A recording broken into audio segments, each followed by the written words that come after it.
Good evening, family. Hello, check in. This is Dr. Kia Pruitt. It is Friday. Happy Friday. Yay! It is 9 o'clock p.m. Eastern Standard Time, and the date is November the 15th, 2024. It's Friday night, and I feel all right. The party's here on the west side. Check in. Let us know where you're hailing from. I'm in such a fabulous mood. I hope you caught my live from earlier today. We literally had a party. So again, welcome. We had a party here on the Dr. Kia Pruitt Show, just letting everybody know that NESARA and JASARA are real. So welcome to the Dr. Kia Pruitt Show again. We hope you're having a wonderful Friday. Check in, family. I'll try not to be here long, but I got some good news. Oh my gosh. Hello. It's so good to see everybody. I see, who is that? Somebody says, that's baby crab cakes. Hello, baby crab cakes. Good to see you. Oh, checking in from Phoenix.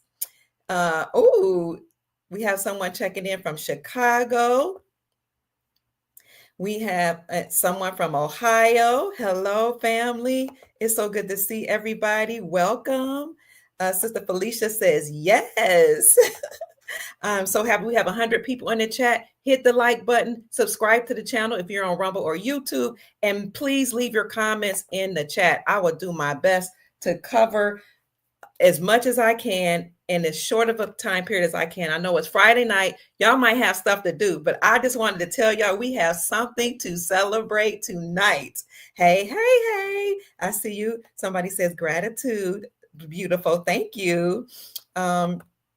You guys are so wonderful. So earlier today, we had a podcast where we were talking about the NESARA benefits, and I gave proof or evidence of some of the things that had passed or that had occurred to let us know that this is actually happening, where our prosperity, our peace, our liberty, and our sovereignty, as well as our abundance is online, is happening right now.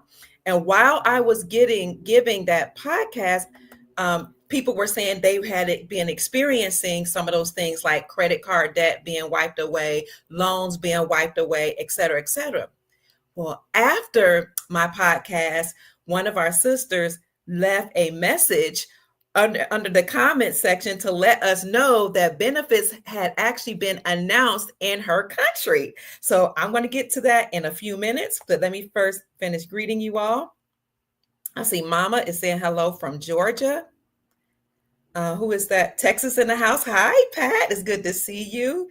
Rochelle's checking in from California. I see Sister Theola is in the house from Florida. I love you too. We have Michelle checking in. Hello. Oh, it's so good to see everybody. Springfield is in the house. Justice Adil Amir Bay says Springfield loves you. I love you too. Who else is in the house? Canada is here. Sister Cheryl from Canada, Ontario, Canada. Divine Ascension is from South Carolina. Hello. Crenshaw Herb Pax is checking in from Oakland, California. Oakland's in the house. Who else? Houston is in the house. Hello, Brother Maurice. Hey, hey, hey, Sister Pamela. She's checking in from Georgia. Hello, Divine Ascension. It's good to see you. Who else is in the house? A solo queen. Good evening. Happy Friday. New Jersey's in the house. Hi, Sister Andrea. Fort Worth, Texas. Ooh, we got people from all over. This is so exciting. Send love to all of our soul family members, everybody. Please keep commenting in the description section and saying hello to all your family members. I see Rosebud is here. Peace to you. Peace, everyone. Solo Queen says. Grand Rising, checking in from Kansas. B. Williams says, it's good to see you. My girls in the house. Hello. Crenshaw Herb says, Dr. Kia, I have a care package for you. Oh, I'm so honored. Thank you. I'll send you my email. I'll send you my address. You can email me at kiapruitt@gmail.com. Okay. Hello, Sauce 54, and I'm so grateful. Thank you. I love you all so much for all the care packages, the prayers, the monetary blessings, the cash app, the love and support in the comment section, sending me information. Thank you so much because together we're stronger than we are apart. That's how we synergize. We work together and put all our gifts and talents together, and our love and support we show to each other, because this road, this journey has been lonely at times. Without you all, I don't know where I would be. So thank you so much. God bless you, and heaven smile on you is my prayer. Fort Lauderdale's in the house. Who else? Dr. Kia Pruitt, you are amazing. I love your energy and excitement. Thank you. Thank you, Bernadette. You're so awesome. I appreciate you. Peace and gratitude, Sharon says. Hello, Gigi from Paris, France. Oh, that's awesome. Wow. Tennessee's in the house. Hi, King. King Tennick is saying hello to everybody. Jane, Sister Jay says Indiana's in the house. Ooh, hello from Mississippi. Who is that? Carp says, I'm thankful. Memphis, Tennessee's in the house. Hello, Cha-Cha. Hello, your enthusiasm is a blessing. Thank you, Debbie. I appreciate that. Baby Cakes is talking to us, says, Pamela White, eyes clear. Hello there. Texas is here. Hello. A nurse, 1996. Angelica says, hello, beautiful, from California. Sarah, Sister Sarah is from Michigan, checking in. This is another live. Yes, yet another one. We went live earlier today, but I have some good stuff I have to tell y'all. Okay, I'll make it quick. Yes, this is another live. Greetings to you, Harvetta, Sister Harvetta, Lessiter Bay. Mwah, I love you so much. It's good to see you, sister. Shalom, Horatio. Welcome. North Cali's in the house. I spent some time in Sacramento. Through the years, I would go to Sacramento to visit my brother. And sometimes, like if I needed a reprieve, I would actually stay there for like a year. So I stayed in Sacramento, and then I stayed in the San Francisco Bay Area as well. So I'm very familiar with California. I love you all. I love the mountains. I love wine country. I love that in California, you never really have to leave the state. You can see snow if you go to the north. You can see sunshine all year round, particularly if you go to the south. You can see wealth. You can see some poverty, unfortunately, but California has everything you need, doesn't it? So I love your state, Nupri. North Carolina's in the house. Who else? Oh, TN Patriot says, hey, Dr. Kia, I watched your podcast from today. You made me smile with that music. I loved it. I was cracking up. Oh, you from Simply Lynn's chat. Wonderful. Tell Simply Lynn I said hello, and that I send my love and greetings. Who is that? Tim says, oh my God, you're getting more beautiful. Oh, thank you. God bless you. You're welcome, Pat. It's always my pleasure. Peace and prosperity to you too, Marge. Connecticut's in the house. Hi, Ronell Bay. Good to see you, King. Peace to the gods. Texas in the house. Hello, Jay the Greatest. Who else? Palm Beach County, Florida. Hello, Roberto. ¿Cómo estás? It's good to see you. I love Palm Beach. It's beautiful. Oh my gosh. And the sunshine is amazing there. You're in South Florida. I'm in North Florida in the Jacksonville area, and Amaj is in Ontario, Canada. Oh, I thought somebody was saying they were from Orlando, but I love the state of Florida. It's a free state. It's so good to be in this state. President Freedom says, I'm from Louisiana, Ouachita Nation, or Ouachita National. So the Ouachita or the Ouachita people are actually the copper-colored people that live in the Louisiana region, who were the original inhabitants or the Aboriginal Indians or original Americans that were here on this continent. So as you all know, there were people that were here before our European brothers and sisters came here. And those people, according to the 1828 Webster's definition of American, were the copper-colored people found here by Christopher Columbus. Those copper-colored people are the so-called Blacks. Their designation was changed from Aboriginal or Indigenous Indians to colored, then Negro, then Black, and then to African American. Well, the Ouachita Empress from the Louisiana region took the United States, incorporated to court, And she took the Federal Reserve central banking system to court and said that the deep state and the United States Incorporated has stolen land from the Aboriginal people here. And she brought the allodial title to the land. She brought proof that who the original people were. And this Washita Empress name was Empress Verdi Asi Gaston L. Turner Bay. Some people called her Verdi Asi Gaston L. Tunica Bay because that's the Washita name. Tunica is the same as Turner. And when she took them to court, she won her case in the amount of $85 quadrillion. So thank you for being here, President Freedom. Somebody had asked me, will there be any monies other than the St. Germain Trust and the Rodriguez Trust and the Solomon Trust that will be injected into the global economy? And will there be any money to compensate for what the Aborigines and Indigenous people had gone through here in America? And I said, yes. Apparently a lot of people don't know about the Washita Empress Verdi Asi L. Gaston Turner Bay. She won her case again in the amount of $85 quadrillion. You can look that up online. You can look for her videos actually on YouTube. So all of that money will be injected into the global economy, and everybody here in America, no matter what your so-called race, gender, or ethnicity is, will be compensated for the financial, economic, mental, and psychological enslavement that we've all endured.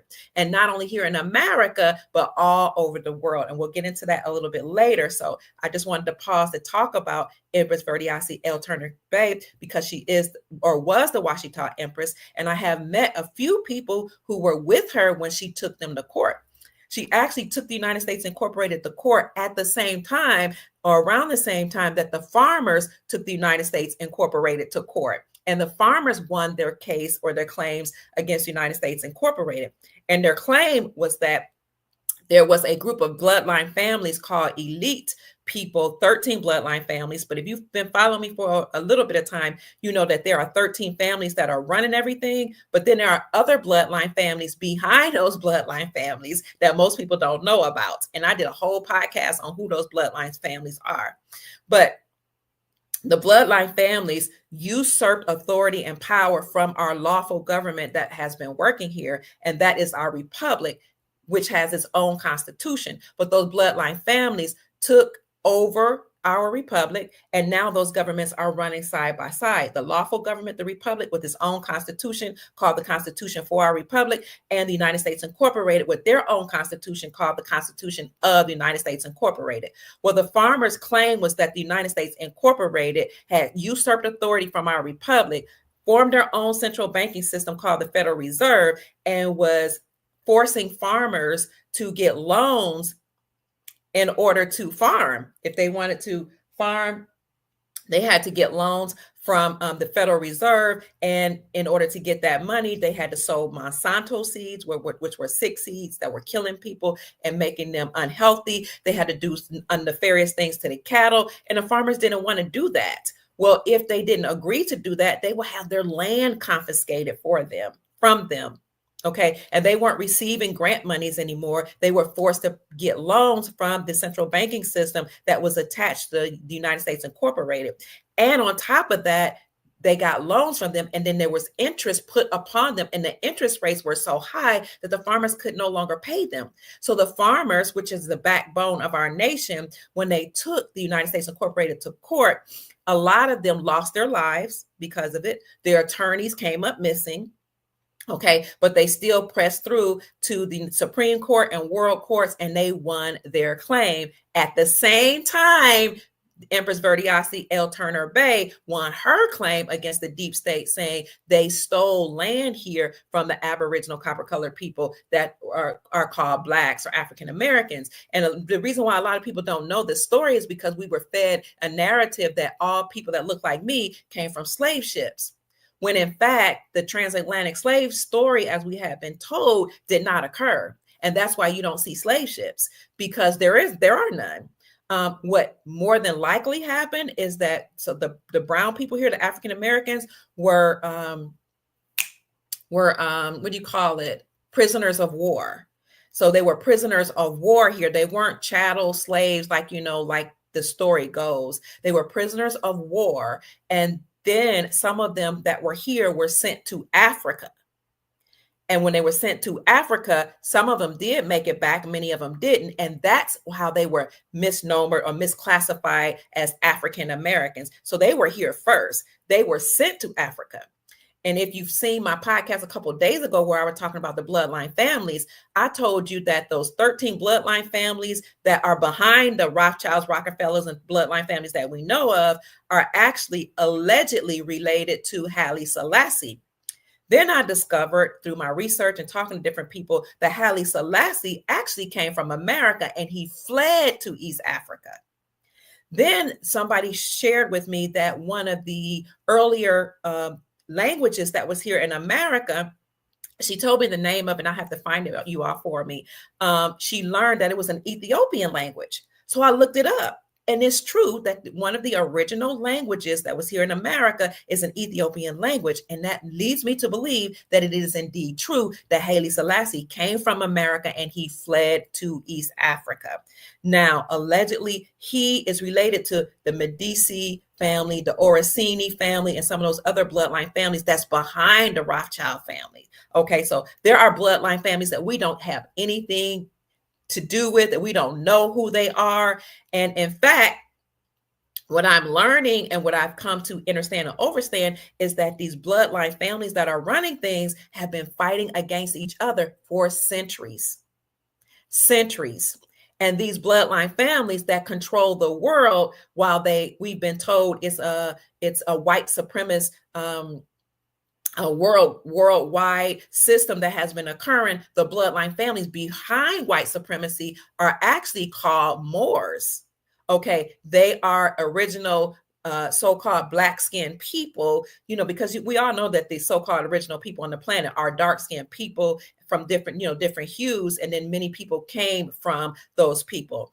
So my understanding is that you have two different groups of people fighting against each other, bloodline families fighting against each other, and they instituted and put in our program, in our psychic, in our reality, something called white supremacy, so that we didn't know that they were all fighting each other. Okay, but so what they did is they shifted things. They told us that our European brothers and sisters with the lighter, with the lighter complexion, our Caucasian brothers and sisters are white, and that we copper-colored people are black. Well, in the beginning, the original people here in America actually had white status. So black and white is not about ethnicity, it's not about race, it's actually about status. So the original or aboriginal indigenous copper-colored people that's now called blacks, negroids, African Americans, colored, whatever you call them, they had white status because white means purity, right? In a lawful term, it means purity. It means it refers to nationality. It means you have a lawful standing, and it means you own land or you are the original inhabitants of the land. Well, so the slaves that came over here and the indentured servants and the people that were trying to escape all the stuff that was going on in Europe that came over here had black status because they were considered dead by law. They had no lawful standing or no legal standing. But when they came here, we had a treaty actually with them and other bloodline families called the Treaty of Peace and Friendship. And we lived our own lives. I'm talking about, or the copper-colored people here, the indigenous people here lived their own lives. And our European brothers and sisters that came here lived their own lives. And they did trade and commerce. They have their own flag. So the red, white, blue flag is actually their banner of trade and commerce. So they came here in peace, trying to escape what was going on over in Europe at the hands of the British Moors, or the brutish Moors, brutish Moors. So that the original people that controlled and ruled Britain and England and really all of the planet were dark people, dark-skinned people. So the British Moors who sailed here, including Christopher Columbus, who was a dark-complected man, according to what I've researched, brought indentured servants over here, brought many of the European people over here, and they came here and they at first lived in harmony and everything was going well. Thank you, family, for sending me love. I appreciate you. Brother David, for sending me, a cash app. Thank you. I appreciate that. You're so sweet. May the Creator bless you and have a smile on you. They live their own lives. Now, there may have been a faction of so-called Europeans who were, did certain things, like maybe took certain positions and not infiltrated, but they took positions that were in every segment of society to kind of be gatekeepers, to keep the people who were here, who were prisoners of war, at bay and from getting certain jobs. So those people that were put in place that had jobs in banking, government, finances, education, politics, etc., they might have been European born or have European origin. It might have been our Caucasian brothers and sisters, but who put them in power? The so-called brutish Moors, or the so-called, they say there are good Moors and there are bad Moors, bloodline people who've been fighting against each other. What they did was they put Europeans in place so that they can, they can cause this war between the two different groups that were here trying to live together in harmony and peace. And so that's why they say that when in Hollywood, the people who were on stage dancing and acting, they would put on blackface or they would paint their faces black, because what they were trying to do is speak in codes. Okay, because remember, corporations are dead. They don't necessarily talk, but they have codes, they have messages, they do certain things to let the elite know what's happening, and those that are awake, that's happening. So the blackface was actually a code for, look, we Europeans might be in power, or you might see us in certain positions, but we're not really running things behind the scenes. There's a black dark entity behind us, literal dark entity connected to these nefarious energies and extraterrestrial beings that came here to enslave the planet, and dark-skinned people who called themselves Moors. So they were trying to let us know that, look, we know that they're telling you there's this such thing as white supremacy, and they're telling you that Caucasians run the world and Europeans are doing things, but there's an entity. There's a black pope behind us. There's a gray pope behind us. There's dark magic behind us. There's black magic behind us. They were trying to tell us what was really going on. And I have to thank Chief Pontiac, Rod Hayes, for enlightening my eyes to what that actually meant. And through our research, we see, oh my gosh, there are other sources that support this claim. So why did they come up with this issue, this thing, white supremacy? Because what they were really telling you is, remember, the Aboriginal people had white status. The people that came over here had black status. Black, according to etymology and the Black's Law Dictionary, which is the dictionary and the law book that the courts use, black actually means dead. It means you have no legal standing. It means you have no power. Okay, that's why when Europeans came here, they had black status. But when the people that were already here, when they were going through the process of, different lawful situations, they had so-called white status. Well, the people empowered, these elite families, switched it on us. And they said the brown-skinned people now have black status. Okay, so which means they have no standing in law. They're considered dead. Why? Because they are or were prisoners of war. America, or Amurica, was originally called Turtle Island. Some people called it the North Gate. Some people called it Northwest Africa. Some people called it Morocco, because the Moroccan Empire started here in America and spread out. By now, we all know by looking at ancient maps that Israel is here, Morocco is here, Egypt is here, Judea is here, and all those, Bethlehem is here, the Garden of Eden is here, and all of those biblical places and places that's all across the map actually started right here, according to my research, in America.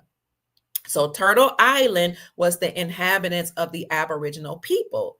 Now, there are Native Americans that are here, and they're living on preservations or reservations. Why? Because they're preserving or reserving the land for all of the Aboriginal people who are here, including the prisoners of war. So how did African Americans come to be called Black? Well, Walter Plecker and some of the other people fact checked me that were part of the Census Bureau wanted to change the designation of the copper colored people, the Aboriginal Indigenous people here. So although they were called Aboriginal, AB Original, or Indigenous or Indians, they changed their classification to, they said first change it to colored, and then the government said they were going to give benefits to all the colored people and the Indians. So then they said, oh, we got to change and we can't let them know that they're the original Indians. So they changed our designation from colored to Negroid. And then from Negroid to Black, and then from Black to African American. I think I'm missing another classification or designation. And African American is actually a categorization of meats and produce. Okay. But back in the 1960s, I remember, because I was born in the 60s, my dad in the 70s, my dad and my aunts and uncles did not like being called Black. They were like, we are not Black. Okay. Because they knew back then that Black was not a good status. It meant you were dead. You had no standing in law. But the people who run music and all that commissioned James Brown to come up with the song "Say It Loud, I'm Black and I'm Proud." And they started talking about Black power, Black this and Black that. And that seeded into the consciousness of the Aboriginal people that you're Black, you're from Black land, and then later on, African American. But how can you be from two continents? You're not. They were originally from here. And this is what the Washita Empress from Louisiana brought to the United States Incorporated. And she said, my people were already here. We know who we are. We have deeds to the land. The bloodline families stole land from us, and that was called the Louisiana Purchase, but they didn't purchase anything. It's really the Louisiana theft, she said. And she won her case. This information is going to come out very, very soon, family. Now, getting back to history, there are also, like the people on the reservations right now, I've actually heard some of the Native Americans say that we came from Asia. And that's why they have features that look like Asiatic people or Mongoloid people, because they were escaping the brutish Moors that were over there. And they were escaping these extraterrestrials and entities that were from other dimensions that had come and enslaved the people there in Asia. They came through the Bering Strait and they came to America. They are called Native Americans because Native means that you're not from here. You are originally from somewhere else. There's a difference between native born and natural born. Natural born or Aboriginal means that the same dirt that is in the earth is the dirt that is in your colon because you sprung from that place. Native means you came from somewhere else. Okay, your people came from somewhere else. They came allegedly through the Bering Strait, escaping what was going on there to America. And I have a video on my channel where one of our Native American brothers was saying that we were allowed to take the place of so-called Blacks or the original Americans here, and we were allowed to preserve the land. We were allowed to get benefits from them. We were allowed to sign the Dawes Rolls, and some of our European brothers and sisters, not every day, but some of them that are elite family members, they paid $5 to be a part of the Dawes Rolls. Those are called $5 Indians. And when they got on those rolls, they just put their names on there and said, we're Indians. And some of them and that our Native American brothers and sisters who put their name on those Dawes Rolls and other rolls saying I'm Indian, they were the ones that were allowed to get government benefits for like as reparations and like land, money, casinos, etc. But if you recall, President Donald Trump took one of these, several of these people that claimed to be Aboriginal people or Indians, he took them to court when he was trying to build his casinos and his towers, because these people who had signed their name on the Dawes Rolls who were not Aboriginal people or no Indians, no Indian blood in them, he took them to court and he says, they're trying to stop me from building my towers and from doing certain things on the land because they're claiming that they have claims on the land. He said, they don't look Indian to me, because he knew that most of them weren't. They were actually pretending to be Indian. So this is what actually occurred in history, and this information will come out. And as a matter of fact, a lot of people are doing their research and they're figuring it out that slavery, as we were taught, did not exist. And I'm happy about that, because critical race theory and all those things that were taught in schools, for the most part, was a lie. Hollywood lied to us about these slave ships and about all these hundreds of thousands of people that crossed the transatlantic waters were in chain. Some of them may have, but hundreds of thousands, no. That's why there are no slave ships in the museums. Okay, but what did happen was the original people's artifacts here were taken and put in the Smithsonian Institute, and other of our artifacts and proof of our language and all that stuff was hidden in the Smithsonian Institute, as well as in the vaults of the Vatican. Okay, but all that is coming out, and that's why President Vladimir Putin had unveiled a lot of so-called Black people's history when he showed, and we opened the vaults and showed that many of the characters of the Bible, including Jesus, actually had dark brown skin. Okay, so all I'm saying is we need the information to get out, because we have our European brothers and sisters that were told your great-grandparents all owned slaves, and that's just not the truth.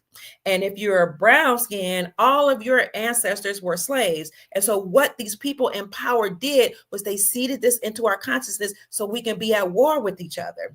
And they commissioned Hollywood to come up with all these slavery movies.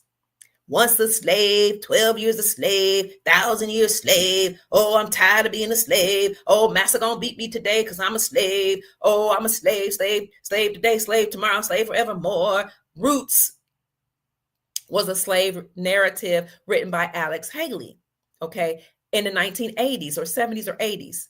When that documentary came out, people bought that Hollywood production as being true, because Alex Haley, who was a prominent actor back then, movie producer as well, said his people had come from slavery. Those 23andMe companies and all those companies that you test your blood that tell so-called African Americans that they all came from Africa, you got to look at who they're owned by. They're owned by elite families who tell lies. So you can't believe that. What you should actually accept as proof is what your ancestors tell you, or what your grandparents and great-grandparents, and those who preceded you tell you. So when Alex Haley came up with the story of Kizzy and Kunta Kinte and Chicken George, and how all these characters, were enslaved, and he found and traced their history. And I mean, it was a moving story. It was like compelling. They had a lot of beatings in there, a lot of grapes, a lot of molestation, a lot of whippings.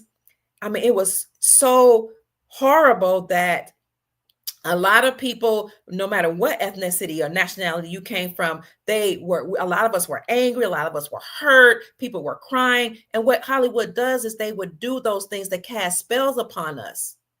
Because when you're angry or you're stressed out or you're frustrated, you emit a psychic energy called loosh, Loosh. And that's what these dark entities eat. These people or entities from different dimensions that controlled the planet, past tense. They eat loosh, which is a psychic energy that feeds them like we eat food. So what many people are not aware of is that Harold Corlander, who is a Caucasian brother, I don't know which European nation he's from, but he's American, sued Alex Haley for plagiarism and said Alex Haley made up that story, that root story that people bought all over America, thinking that story was the same story as their bloodline, rather than listen to their great-grandparents that said you got Indian in your family and that you're Blackfoot, you're Cherokee, you're Washita. Okay, so Harold Corlander sued Alex Haley and won his claim, sued him for plagiarism and won millions of dollars, and proved that Alex Haley has stolen the characters from Harold Corlander's book called The African. So you can't believe, or you shouldn't just automatically assume that everything that we've seen on Hollywood, or even in the Rothschild funded and Rockefeller funded books that's in our educational system, you cannot just accept all of that as true. And this is what I'm telling you is important as I get into Agenda 47, which is the platform for President Donald Trump. So the beginning of this podcast, I know I'm talking about how Trump may return sooner than we think, but I'm going to show you how NESARA and JASARA are being implemented right now, and how Agenda 47 is NESARA and JASARA, and how this platform is going to liberate humanity. So Harold Corlander was sued Alex Haley, and that just totally dismantles this Hollywood narrative that all of us came from slave ships. Now, I'm not going to say, that none of us did. I'm not going to say that, some Europeans didn't own slaves, because the truth of the matter is some of them probably did own slaves and indentured servants. And some of the copper-colored or so-called Black people right here in America own slaves. And as a matter of fact, everybody all across the planet has been enslaved at some point or another. Okay, here in America, you had the Irish and you had the Italians that came here. Many people that came from Italy were from Sicily. They know about their so-called African roots or their Moorish roots. Okay, that's why they have olive complexion. But the Irish and the Italians that were here were treated as the N-word, like ninjas. They lived in slums. They were not allowed to participate in the economy. They were not allowed to have jobs.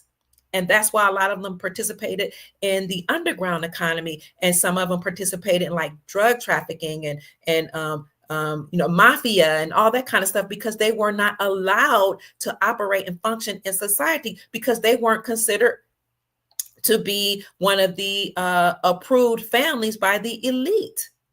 And so the elite, when they switched the status and gave the Aboriginal copper-colored people, look up the 1828 Webster's definition of American. It says the copper-colored people found here by Columbus, but now applied to our European brothers and sisters, and now we're all called Americans. So when the copper-colored people, or the indigenous original people now classified as Black or African-American, when they were here conducting business and doing their thing, and our European brothers and sisters were doing their thing, that like I said, we lived in peace. Let me take you to a statement that President Obama said, and some have even claimed that Trump said, and that is, he said that Morocco was the first nation that recognized us as our own nation. Morocco was the first nation that recognized us as our own nation, because when the Europeans came here, they had their own nation. They were allowed to set up that, have their own business going on, their own flag, their own thing going on. And they paid homage, what they call homage to the Moroccan Empire. And to the Sultan of the Moroccan Empire. You can even look that up, about how George Washington paid homage to the Sultan and gave him money, because our European brothers and sisters were allowed to be here, set up government, and actually operate within the framework of the republic that we already had here. The Constitution for our republic is actually set up underneath the framework, or set up according to the Iroquois people, because the Iroquois people who are here actually set up the Constitution. So the republic that we're returning back to is the lawful law, the law of the land, the lawful government here, the Constitution for the republic. Those are the original government and republic that were here. And again, we all got along well, and we had a treaty of peace and friendship. However, you had bloodline families that usurped authority from our republic and put themselves in certain places, put other European people in places, in top places, in different jobs as gatekeepers, to keep all this information and knowledge away from the public. So I know that's a long way of explaining who Empress Verdiasi L. Turner Bay was. She was from Louisiana. She took the United States Incorporated to court at the same time that the farmers took them to court. And so everybody will receive some type of compensation from her claims, from the farmers' claims, and from the trust that will be initiated by Princess Elizabeth, who is the sole executor of the Rodriguez Trust. She's the sole executor of the King Solomon Trust and the Saint Germain Trust, and those are called the 3-in-1 Trust. And I've done 2 podcasts with her about what that means. But all of that money, family, will be injected into the global economy, and we will all be compensated. So back to my conversation about the Italians and the Irish. When they came over here, they were not allowed to participate in the economy. They lived in the first ghettos. They were mistreated. The Slavs that were over here, because we know this name slave, the word slave comes from the Slavics. They were originally one of the first slaves. So all of them, with the Irish, the Italians, many of them were not allowed. They were not enabled to have good jobs. So when the deep state flipped the categorization or the designation of white and black on the people, because remember the Aboriginal people had white status, the people that came from Europe had black status. When they switched it on people in order to cause confusion, what they said was, okay, now we have the Europeans and we are classifying them as white, as the landowners and as the ones who have the lawful status, and the prisoners of war, the so-called black people, they have black status, which means they have no standing in law. Now we can confuse them. But they didn't confuse our elders. They confused the children by putting certain information in the public school system. That's important. I'm going to get to that. In the public school system. So now you have all these children coming home saying, hey, I'm black. And your grandparents said, I don't know nothing about that, baby. No, you Choctaw, you Blackfoot Indian, you're Iroquois, you're what are some of the other names? You guys know them. There's one Seneca, but you're not from Africa. Your people, no, that we did not come from no African slave ships. Grandparents used to actually tell us that, but you can confuse the children in the education system. So these people in power said, you know what? These two people, the Europeans that are over here and the Aboriginal people that are here, they're making love. They're getting married. They're doing business together. We don't like that. We thought even if we changed the classification on them and switch things up and lied to them in books, they will stop marrying. So they came up with laws that said we couldn't intermarry. They came up with rules that said we couldn't do business with each other. They did a whole lot of things to cause confusion. And then they said we need to expand upon the status of white. So then they start saying, okay, now the Irish can be called white, and now the Italians can be called white, because they were left out of that first. And so by that way, we can expand the numbers of the white status. And that wasn't enough for them. Then they started allowing people from other countries to come here and classify themselves as white. And so when people come over here and classify themselves as white, Africans, people from Saudi Arabia, people from India, people from all over the world have the classification as white, because they know that it's a status. That means you have standing in law. They know that black means you're a slave, you're dead, you have no standing.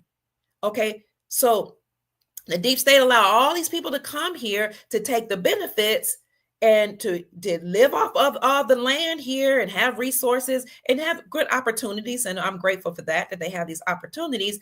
But not only did they allow people to come over here lawfully, but then they allow for people to come over here unlawfully.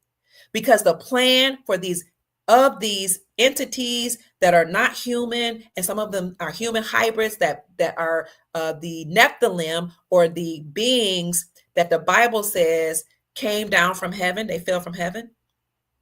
When they came here, the scripture says that the sons of God made it with the daughters of men. So these so-called angels, or these extraterrestrial interdimensional beings, came here to this planet and made it with, probably through grape, force penetration, or maybe masking themselves also as human. When they made it with the humans here, they produced human hybrids, and they were still doing it up to present day. So the sons of God made it with the daughters of men, and they had human hybrids. And then the elite families, or these extraterrestrial interdimensional beings, then put their human hybrids in place, and certain other people in place to be gatekeepers from jobs. They put them in place and allowed them to make money in Hollywood, in oil, in finance, and in investments.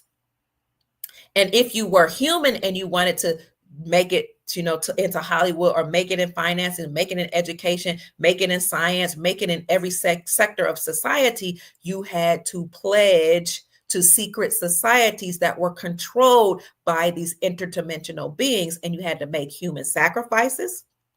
You had to annihilate or unalive family members. You had to participate in X-ray trafficking, UGDRE trafficking, human hate trafficking. I'm speaking pig Latin, and all type of nefarious things. And then that way they can blackmail you, get stuff on tape, and said, this is what you did. You did these rituals, ritualistic abuse of children, doing things in the underground tunnels, okay, doing things, and at governmental parties. And they said, now we have you, and you have to keep doing what we say, but we're going to give you millions of dollars and billions of dollars. And that's how many humans actually made it into certain places. And some of them didn't even make millions. Some of them did it for tens of thousands, of hundreds of thousands, because they try to make a way for their family, or because they just wanted some status, they wanted power, or for whatever reason they did it. So this is just a little bit of history, or herstory, or cultural, or knowledge and information that's been hidden in the Vatican, and that's been hidden in Smithsonian Institute and other places. Another thing that's been hidden here in America is the tombs of our ancestors, the pyramids, the gold, the artifacts of our Egyptian relatives. And much of that is hidden in the Grand Canyon, which is why they don't allow you to camp or to explore in certain places. We have lots of gold there, okay? So a lot of this hidden information, like I said, tombs of Egyptian pharaohs and their wives are there in the Grand Canyon. A bunch of rare earth minerals. And it's not just in the Grand Canyon, it's in Nevada. Nevada has a whole lot of mines as well that will soon open back up. And they will be mining silver, gold, palladium, and platinum, as well as other places in America. America also has the most amount of rare earth minerals. You can fact check me on that, of any other nation in the world, because everything started here. So the title of this podcast, family, is Trump May Be Back Sooner Than We Thought, and NESARA and the Agenda 47 have already started. So keep checking in. I see Colorado in the house. Happy Friday to you, Rap by Char. Hello, everybody. Savannah, Georgia's in the house. Minnesota's in the house. Elizabeth from Dallas, Texas, checking in. South Carolina's in the house. King Tenek says, greetings, Royal Tribes. Love and light to you too, Sister Frida. I love you, Brother Robert. Thank you. Fort Myers checking in. We standing on business. Participant observer says Trump may be back sooner. I don't know. Jacksonville is looking at you. Hi, Brother Howard. I'm here in the house from Jacksonville. Twice in one day. We feel super blessed. Yes, we're here. Hi, everybody. Keep checking in. Somebody said, read the Book of Wisdom. Get the Book of Wisdom. Thank you, Matthew. I appreciate that. I'll look for it. Donna from coastal North Carolina is here. Fort Worth, Texas is here. Somebody, Dawn says, you've been saying this for years, Sister Kia, and I trust the plan. Peace and rich blessings to you and the family. Thank you, Dawn. I appreciate you. Happy you're with us. California in the house. Hello, Jelena.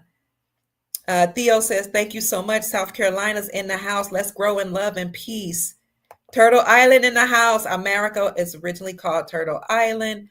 Matthew says, thank you for your hard work. We all love you. Thank you, Brother Matthew. Hello, Donna. It's good to see you, sister. Oh, so much of the history that's been kept from humanity will be brought out. Okay, so, hey, girl, hey. Living Life says from Fort Myers, she's in the house. Carp 3DM stands for Carpe Diem. Seize the day. Linda from Mississippi's in the house. Thank you. No, you're not dead, Julia. No, ma'am. Michigan's in the house. Hi, Matthew. Spacey says, hi, Dr. Kier. You're looking fabulous today. Thank you. North Carolina's in the house. Hi, Renee. Grand Rising from Texas. And I'll see you all. I'll give you all more shout outs in a minute. So now Earlier today, when I did a podcast, I told you that Donald Trump had met with President Biden, and he did. And according to CNN, it was a historical meeting. President Trump met with Biden in order to ensure a smooth transition because, as you all know, he was elected and he is now the president-elect, John Trump. Here is, I'm going to show you an article that talks about his meeting with President Biden. He came to DC, and there was coverage on Fox and CNN that said this was a monumental meeting, a historical meeting. And here's a handshake that was captured in the press release. This handshake looks Masonic, and that doesn't bother me because I know all the elites are a part of some secret society at some level, probably at high levels. And so I'm not sure what this handshake means, but those of you who know and study handshakes, can you tell us what it means in the chat, and we'll bring it up and we can discuss it. But he did meet in order to ensure a smooth presidential transition. Why they said this was historic and monumental, I'm not quite sure, but I think it's because it's the first time that Trump and Biden has had a face-off or a meeting since the debates. So I'm going to stop sharing that, and I'm going to see if I can find the article and read what they said about this transition. And listen to that word transition, because I'm going to talk about how the Department of Defense in February actually released a document called the DoD Presidential Transition Act. It was called explicitly Directive 5105.76. So Directive 5105 said that all the people in power were positioning or getting ready for a smooth presidential transition. And I did come out in February 2023 when we first saw that document and said, look, they're preparing for a presidential transition. And that's based on the Presidential Transition Act of 1963. So I'll talk to you about that in a minute. But let's look at this meeting with President Donald Trump. And I'm going to tell you why I think he may be back sooner than we think. So this was February. This was updated today. This meeting with President Trump and Biden here. But President Trump just met with him on Wednesday. This is Friday, so that was 2 days ago. Washington, D.C. News now. President-elect Donald Trump and President Joe Biden met at the White House this week. Biden congratulated Trump on his victory. It's the first time the two have seen each other since they met earlier this year for a debate. Biden then dropped out of the race in June of 2024 and said in the meeting that he looks forward to a smooth transition. I keep seeing this word transition. The Hill's Sarashki Rai joins Capitol Review to discuss their meeting. And then it goes on. No, this is the end of this article, but you'll see other ones where it talk about what happened in the White House when they were meeting. And there are many other articles that cover that story. But I just wanted to show you that once President Trump was elected by we the people, he won the popular vote and the other vote. What did you call it? I forgot what you call it, but he won all across the country, and the House and the Senate are all conservative. There was a red wave all across the nation. So President Trump's election and serving as president-elect inspired many world leaders to come out publicly and officially make an announcement that they are ready to work with Donald Trump. I don't know if you know that China came out and said they're ready to work with Donald Trump. Xi Jinping said he was ready to work with Donald Trump. Who else? Oh, this is great. Xi Jinping, Vladimir Putin said he's ready to work with Trump. So let me show you this quick article here where Xi Jinping said he's ready to work with Trump and preparing for a smooth and peaceful transition. China's resolve to stay on the path of peaceful development, develop friendship and cooperation with all countries, and promote common development across the world will not change. Chinese President Xi Jinping said while delivering his speech at the conference marking the 70th anniversary of the 5 principles of peaceful coexistence on Friday in Beijing. Let's see. Here's another article that came out a week ago. Let me see if you guys see that one. Oh, I don't know if you can see this because my computer makes everything look small. Let me see. This came out last week. China hopes for peaceful coexistence with the United States after Trump's comeback. I got to get rid of this ad. Let me see if I can bring it up. China on Wednesday expressed hopes for peaceful coexistence. I don't think y'all can see that. Okay. I'll just read it to you.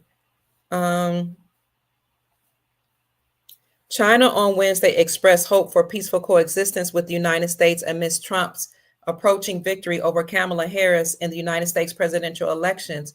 China's foreign ministry spokesperson or spokesman Mao Ning said during a regular briefing that China would maintain its approach to United States relations based on mutual respect, peaceful coexistence, and win-win cooperation.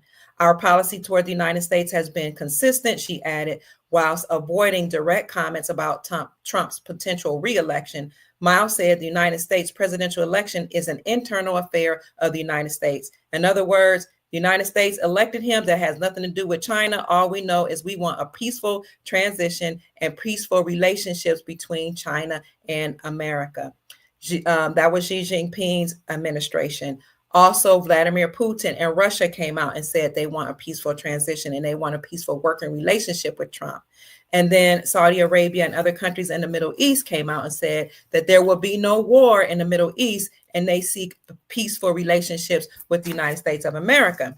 So Trump's comeback is very, very important because he's ushering in the whole peaceful agreement that 209 nations made behind the scenes, that they will have no more war and they will work together in peace. But I've heard that not only is Trump back because he was reelected, and not only is he the president-elect, but many of us have been saying for a long time, he's been working with Xi Jinping, Vladimir Putin, and some other prelates and presidents that are from different countries in order to establish world peace and move the whole world back to the gold standard. That's why King's World came out with the article in February 2022 or 2023, I can't remember, that said the whole world is hurtling back toward using gold as money. You can look for that article, or I'll pull it up for you in a minute. But we know that Trump has already been working behind the scenes with these countries, and he was working in the capacity as the commander-in-chief. But behind the scenes, you had the Brunson brothers who brought up a case against the Biden administration and said that the Biden administration committed election fraud or voter fraud, and that they stole the elections. So while the Brunson brothers were bringing that case against Joseph Robinette Biden, Kamala Harris, Nancy Pelosi, and 385 members of Congress, you also have Vladimir Putin uncovering what was going on in Ukraine with the Biden crime family participating in all types of trafficking, and other presidents from all over the world. At the same time, you had the military cleaning out the deep underground military bases and rescuing children. You had other lawsuits being brought against the Biden crime family.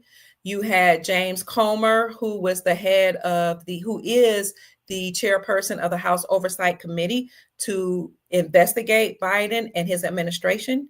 And if you look at oversight.house.gov, or you can Google the House Oversight Committee on Google, then when you go to the House Oversight Committee's website, type in the search engine of that website Biden, and you would look at all the evidence that James Comer has brought against Joseph Biden and the whole crime family. And he has proven emphatically that Biden was the head of that operation that was involved in African trade of humans, drugs, money laundering, and guns, and how he participated with in relations with the Chinese Communist Party of China. So many people defected from that operation and actually ratted Biden out. And you can see documents on the House Oversight Committee to support that claim. You can see checks that were written to the Chinese Communist Party as well by Biden, and other evidence that James Comer, the chairperson of the House Oversight Committee, brought forward. Additionally, what was happening was that countries were repatriating their gold back from the Vatican back to their countries so that they can back their countries' currencies with gold, as well as the other resources that their countries have. And that is what is happening right now, known as the global currency reset. So they are preparing for a reset of all countries, globally, financially, economically, educationally. Everything is going to be restored back to the way it was before these elite bloodline families, or as close as possible to it, usurped authority from all nations and enslaved the planet. So again, James Comer produced evidence against Biden, and the Brunson brothers brought a case against Joseph Robinette Biden and the whole administration, including 385 members of Congress. And they said that they posed a security breach to our nation, and that they participated in election fraud. And if the Supreme Court of the United States hears the case and prove that indeed all this happened, then the whole administration, Biden, Harris, Pelosi, and 385 members of Congress have to be stripped of all their credentials. They have to step down, go through military tribunals, have all their assets frozen, and they may never serve again. And most of them can never serve again because they would be hung, because the penalty for treason is DEATH. Now, you and I know that most of those people are already gone. I've shown you evidence. Actually, in one of my podcasts, I'll see if I can find that there were rumors that were actually saying that Biden had already passed away. Let me show. So I did a video on that on Rumble, but I'm going to go to my YouTube channel because I showed you a document that has said Biden passed away a while ago. Let me see if I can find it. Oh, I also showed you on my community section of my YouTube channel how the Queen of England bowed before Haile Selassie. So remember when I told you that Haile Selassie is connected to the bloodline families, the Medici, the Orsini, and other bloodline families that actually control the Rothschilds and the Rockefellers? Okay, so Haile Selassie was considered the emperor of the world. And that's what I mean. Like, these are bloodline families that have been ruling for centuries. Again, he started here in America and he fled to East Africa.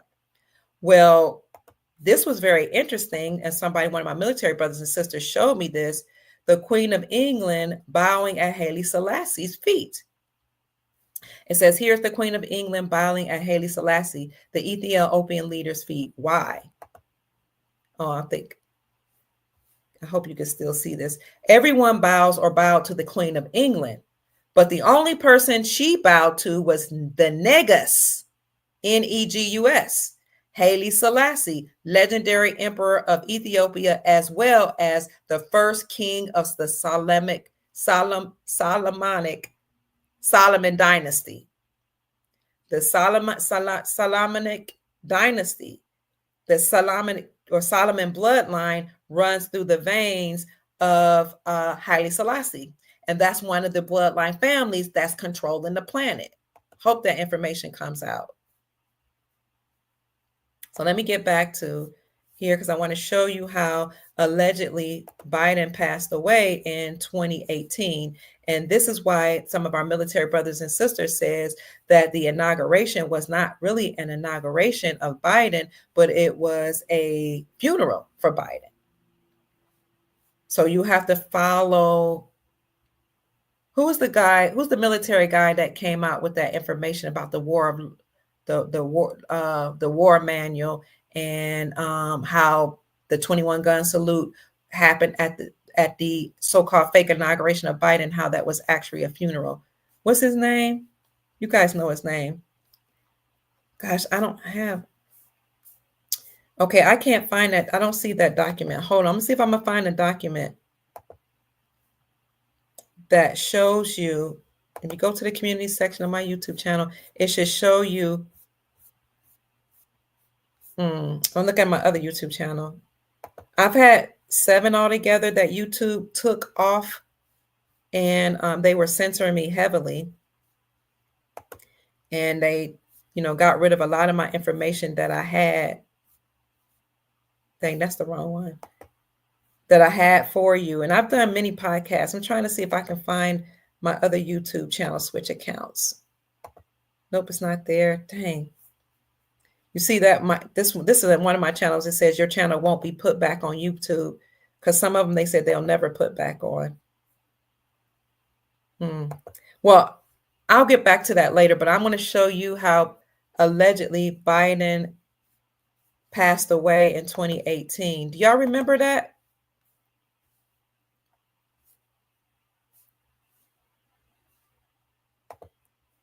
Y'all remember that Biden actually passed away in 2018, and they were saying you can look it up in the records. Let me see if I can show you.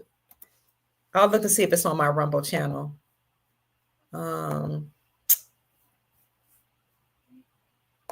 Let's see. Biden.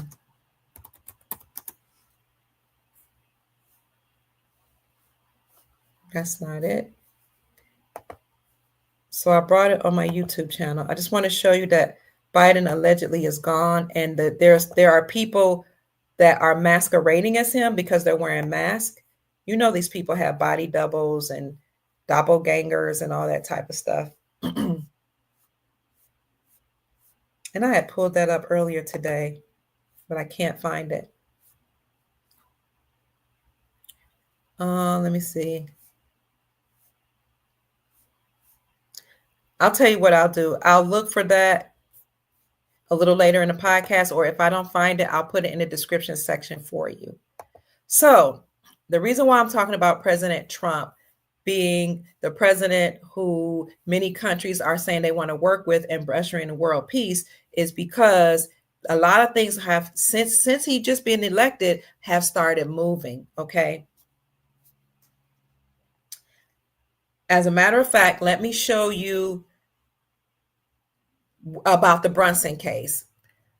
What I've heard is that the Brunson case may have been heard behind the scenes, because when the Brunson brothers are trumpet players.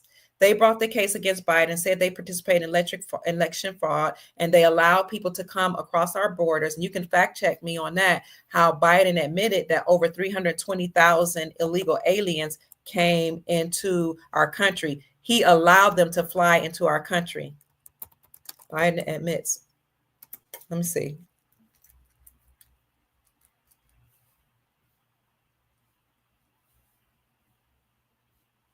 Here's one right here.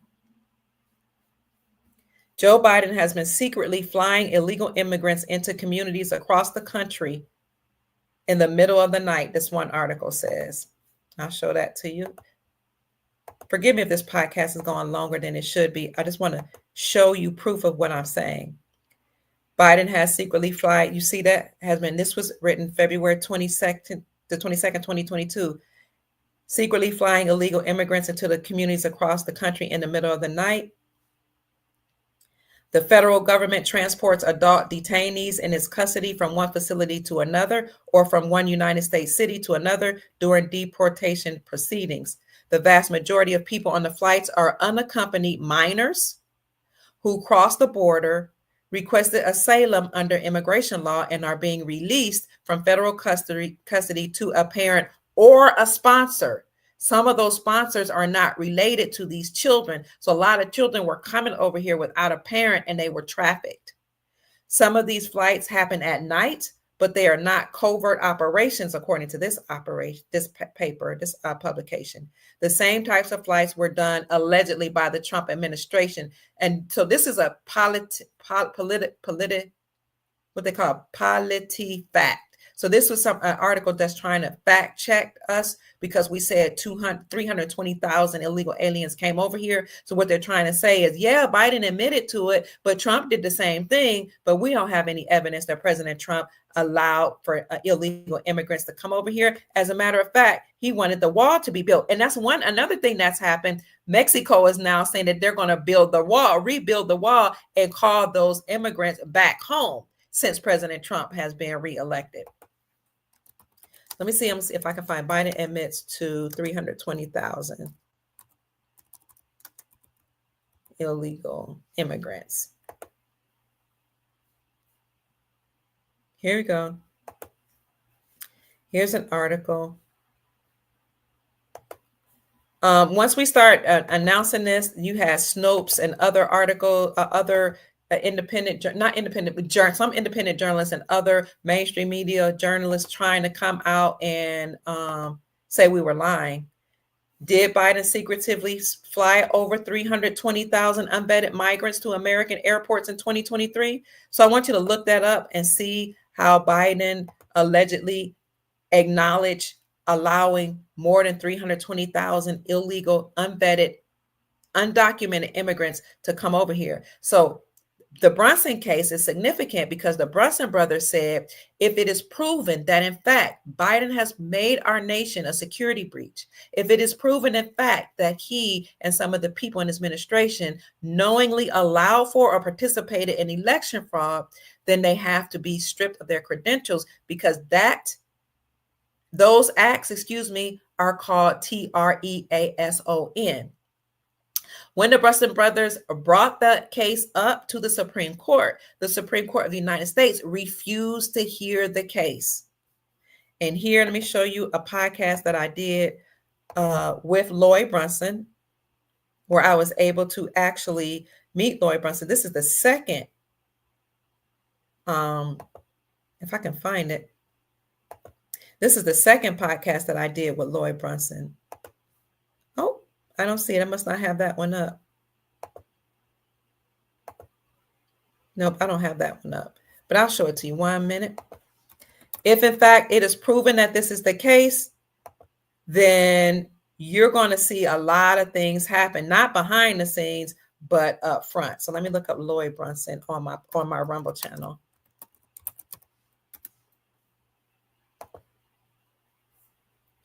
Here we go.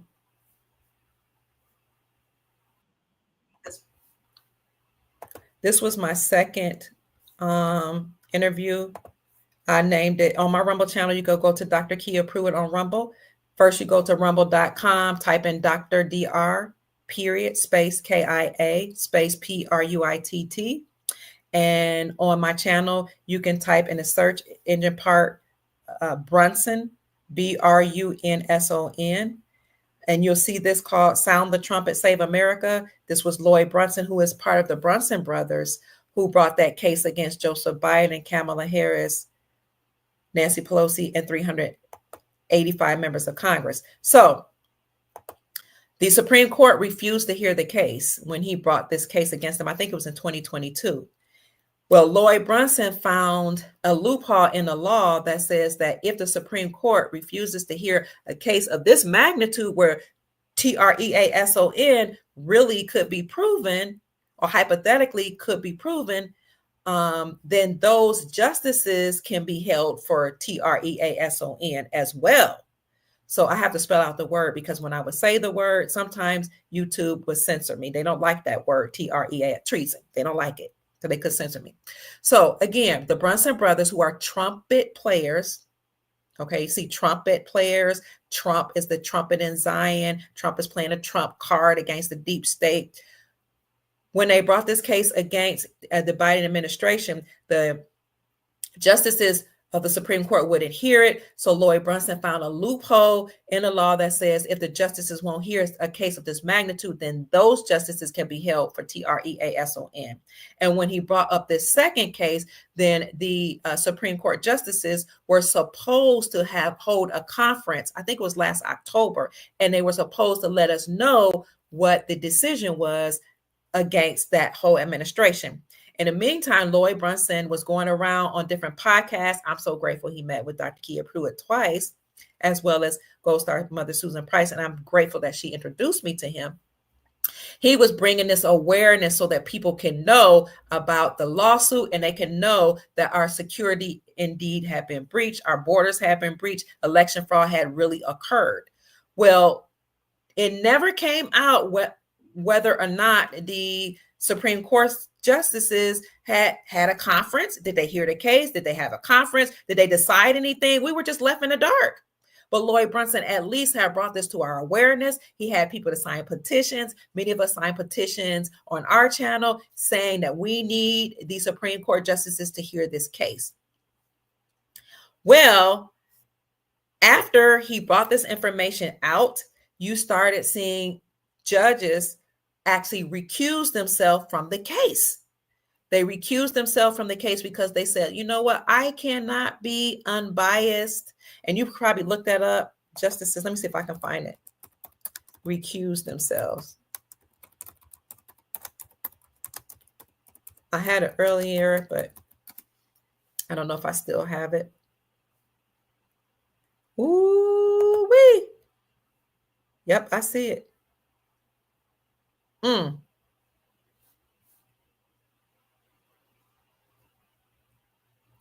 Hold on. Yep. Here we go. Let me show you how justices recuse themselves or remove themselves from the case. Hi, family. Check in. This is Dr. Kia Pruitt. I see 815 people in the chat. Like the video, subscribe to the channel, share the information from this channel that you think would help encourage our family members. Every liberal, this was Newsweek at the top. Every liberal Supreme Court justice sits out decision in a rare move. Published May 28, 2024. Every liberal United States Supreme Court justice sat out of a decision this week in a rare move for the nation's highest court, the Supreme Court of the United States. On Tuesday, Supreme Court justices Sonia Sotomayor, Elena Kagan, and Ketanji Brown Jackson sat out of a decision in Brunson versus Sotomayor et al. So that was the case that he brought against Joe Biden, Nancy Pelosi, Kamala Harris, and 385 members of Congress. This, I think, is the second case. Each of the three liberal justices was named as a defendant in the case. They did not provide a specific reason for sitting out and are not required to give a reason. The case was brought by Roland Bronson, who attempted to challenge the results of the 2020 presidential election and named the three justices as defendants for denying a writ of certiorari, I don't know the word, in a previous appeals case. The justices' absences comes days after Sotomayor delivered a speech at Harvard in which she revealed that some past cases had made her emotional. So she recused herself. There are days that I've come to my office after an announcement of a case and I've closed my door, she cried, and I cried. There have been those days and there are likely more to come, yada, yada, yada. So liberal justices recused themselves from the case. Well, it looked like, something was going on behind the scenes. We don't know exactly what, but in the meantime, a writ of memorandus was accepted, allowing for Justice Clarence Thomas to independently decide on the Brunson case himself. Let me see if I can show you this writ. And what's interesting is I showed everybody this writ of memorandus, okay? And I did a podcast on it. And then, of course, mainstream media updated the article and they had to fact check it. But I'm going to show it to you. Here's the update here. This was the MiamiIndependent.com. They had to update. But let me show you the writ of memorandus first, and then I'll read the update. An application to Supreme Court Justice Clarence Thomas was accepted as a writ of memorandus through the 11th Circuit Court of Appeals. The writ of memorandus is something that Justice Thomas can rule on independently for dismissal, or he can forward it to the whole of the Supreme Court. The applicant is asking that Florida's 2022 general election with a 2020 option be set aside and held anew.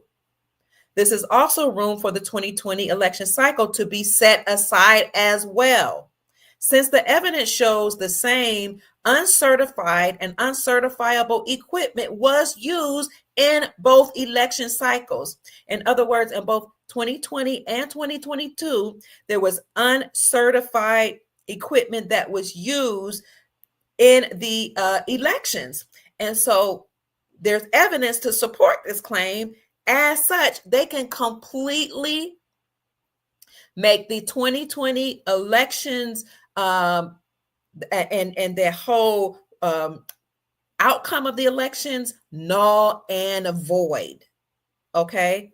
According to the applicant, the same evidence proves that the whole of the elections throughout the country were vulnerable to the same fraud. The question would then be, does this allow Justice Thomas to forward to the whole of the Supreme Court to set aside the results of the entire country for both the 2020 and the 2022 election cycles? Or could he rule on an injunction pending review of the entire court? And here's the writ of memorandus. And there are other articles that says that the writ of memorandus was accepted for him to single-handedly make that decision himself. And then they updated this article and says, we reported earlier on this filing, the court has given the applicant 2 weeks to correct the document to conform to court requirements. There is a pro se applicant. Our understanding is that an emergency writ of memorandus will have to be ruled upon first. We were aware of this refiling requirement at the time of the filing of this story. So allegedly it has to be refiled and it has to be ruled upon. But originally it said that the writ of memorandus was already accepted. And I did a podcast on that as well when it happened. So Justice Clarence Thomas was given the permission to single-handedly decide on himself, to turn over to the Supreme Court, the whole court, or to, maybe make a ruling on it or to hold off on it. After that, Justice Thomas went missing, and CNN reported on that. I also did a report on that on my Rumble channel. You can see, I think I named that podcast is Justice Clarence Thomas is missing. He went missing. And what the mainstream media reported was that he wasn't showing up at the Supreme Court hearings and that they didn't know why. Let's see. Clarence Thomas. And so in the report, they came out later to say that perhaps he is sick. Let me see. I have to show you later where I did a report on that saying he's missing. So they say he could be sick, but if he is sick, he can rule from home. He can participate in the rulings from home, but he wasn't even reporting or checking in from home. And so that led us to discover that more likely than not, Clarence Thomas was actually being protected by the military because he had already made a ruling on the Brunson case. That leads me back to my next slide here, which states that allegedly the Brunson case has already been heard and that the Brunsons were victorious in proving the case that the 2020 elections were fraudulently won, 2020 and 2022. So here I'm going to show you a Nino Rodriguez broadcast clip where Jim Willie, if you guys follow Jim Willie, you know he's hilarious. He is an independent journalist. He's a statistician. He has a PhD in statistics. He runs podcasts and broadcasts, and he has a newsletter called some kind of jackass newsletter, and he is world renowned. He's living in Costa Rica right now because as an independent journalist, he was attacked. He had many assassination attempts on his life. He lost a lot of money. Many people in his family came up missing. So Jim Willie now is reporting from from Costa Rica, but he was on the Nino Rodriguez case. And those of you who are in a patriot movement, you know, Nino Rodriguez was a boxer who was a part of Hollywood, and he's now turned over a new leaf. He got off drugs. I think he said he was like on drugs or alcohol real bad. You know, being an entertainer, but he changed his life around, gave his life to the creator, and now he has his own independent podcast, and he speaks on geopolitics as well and things that are going on in Hollywood because, you know, as a boxer, he saw a lot of things. So on his show, he had Jim Willie, and Jim Willie said, I've heard that the Brunson case has already been heard. And that's important. I'll tell you why that's important. Because if, in fact, the Brunson case has been heard and it's been ruled in favor of the Brunson brothers, then Trump may be coming back sooner than January the 20th. Okay, once that announcement is made, that then makes the whole administration of the Biden administration null and void. They will have to stand down. And that would be a good thing because behind the scenes, most of them are dead anyway. They've already gone through military tribunals, okay? But the people don't know it. So that will enable Trump as the president-elect to step forward. And this is why many countries' leaders are saying we're ready to work with Trump because they already know this information. So let me let you hear what happened on this podcast. Keep checking in, family.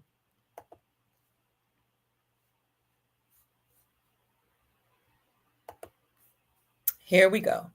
Let me know. Put a 1 in the chat. Let me know if you can hear it. If you can't, put a 2 in the chat. If you can hear it, put a 1 in the chat. The guy on the left here is Jim Willie, and this is Nino Rodriguez. Nino Rodriguez has a channel on Rumble. I don't know about YouTube, but he definitely has a channel on Rumble, and he's also very active on Twitter. Let's see what Jim Willie has to say to Nino Rodriguez. On this segment, let's talk about what we couldn't talk about, which is, let's first talk about the Brunson case. What are you hearing about that? Okay, this is fascinating and full of intrigue. This is better than a spy novel. Okay, I have a source, and he's a good guy, but he's strange as a bird. He contacted me in October of 22. Okay, we're talking over a year and a half ago. And he contacted me and said, Jim, I got some scoop. This is big. This is very big. The Brunson case has been ruled in favor of Brunson to vacate the Congress and to wipe out the Biden victory. But the White Alliance military stepped in and said this is a national security matter. The nation is not ready or prepared for vacating the Congress. We have civil disorder at a very high level risk, and we will take this decision and we will release and publicize the decision as we see fit at the right time. And we cannot tell you when, and you are all under gag order, the justices, to maintain the illusion that the case is still being spun around. Okay, it got rejected and it got refiled, it got rejected, it got refiled. That's nothing more than a spinning revolving door. It has been ruled upon in favor of Brunson to vacate the Congress and the Biden show. I got word. Lloyd can't talk about this. I don't think so either, but okay, there's some hints. The justices that voted in favor are all under 24-hour military protection, and they don't like it. Whoa.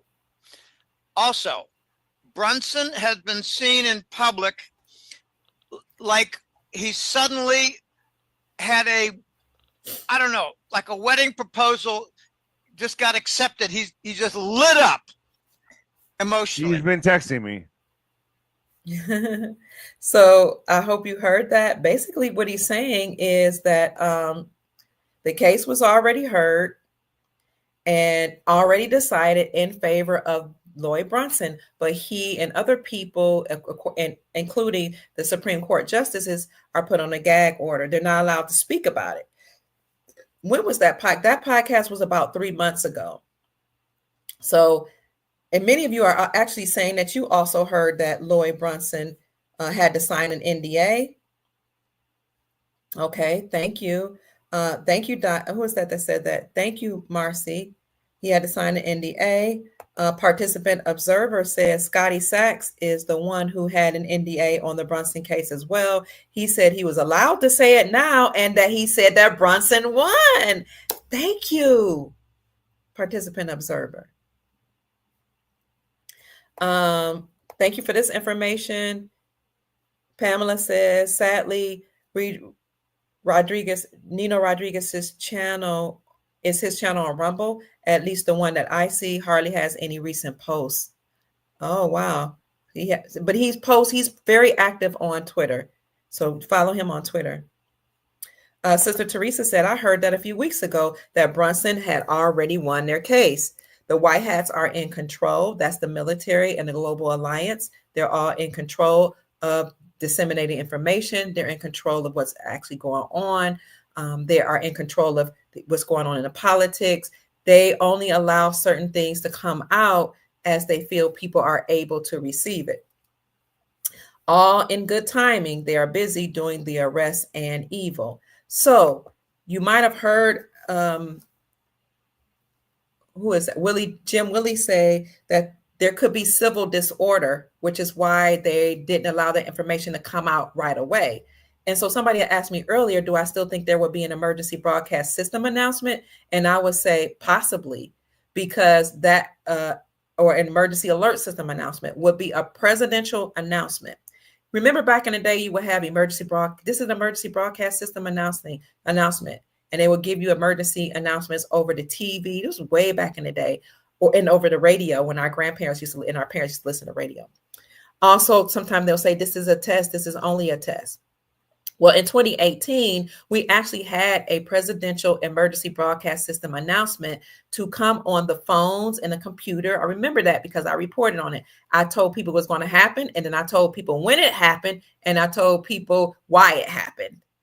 It happened on October the 2nd, 2018 at exactly 2:18 p.m. Eastern Standard Time. Many people from all over the nation received the emergency broadcast, a presidential emergency broadcast system announcement testing, an EBS system announcement testing that overtook the phones and the computers. And I said, then they're testing out the system because we were told it was going to happen. I made an announcement before it happened. Then once it happened, I said, see, we knew it was going to happen. The reason why they did that is because they're setting the stage, getting the people ready. So a presidential emergency broadcast system announcement is an announcement made by the president. It enables the president to circumvent or work around mainstream media because mainstream media will try to prevent that type of announcement from being made. Okay. He can work around them by using this emergency broadcast system announcement, presidential alert system on the phones, the computers, and all electronic devices, and or the military to let everybody know about anything, but particularly in this case, that the Brunson case has been decided, that the 2020 elections and 2022 elections were fraudulent, and that therefore that whole administration is null and void, and all of the things that they did is null and void. The Supreme Court was working behind the scenes to set the stage for all this when this summer they overturned the Chevron doctrine. The Chevron doctrine allowed for 439 federal agencies or so-called governmental agencies like the IRS, the EPA, CIA, FBI. Y'all know there's 439 of them. I showed you a list before.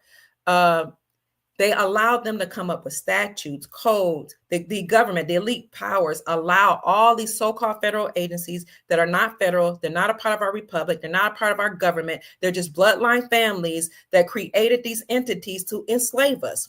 They were allowed to make their own statutes, their own codes, their own policies, their own rules, such as you have to have a driver's license to travel because we're not driving. Why do you need a driver's license to travel?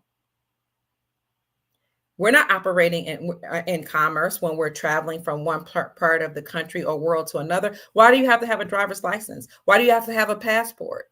Because these federal agencies, whether they're national, internationally, said you had to do so. But that's unlawful to put those type of rules upon us. And even the HOA that says you can't grow your own food, they were enslaving us. And that's another form of TREASON, making up these statutes and codes posing as laws to force these rules upon us so that we can be miserable and have our sovereignty taken away from us. So the Chevron doctrine said that they were allowed to do that. All these agencies were allowed to create these statutes, codes, and regulations and keep us perpetually enslaved because they were the experts. But remember, statutes, codes, and policies are not laws. There's codes, there's statutes, and their policy enforcers are police officers. They're not the sheriff, they're not the U.S. Marshal. So according to the Constitution, the sheriff's office, the U.S. Marshals, those are the ones that are supposed to be enforcing the laws, the sheriff department, not policy enforcers known as police officers.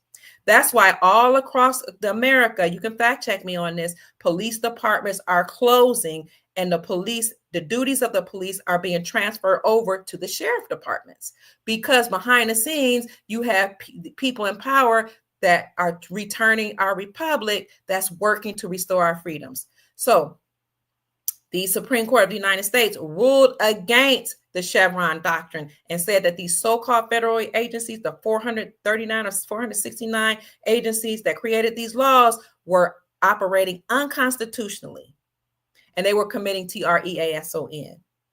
So the Chevron doctrine was called that, and it was also called the Chevron deference, because what happened is when us, we the people, would challenge these governmental agencies like the IRS in court and say, look, they're infringing upon my rights as a human rights.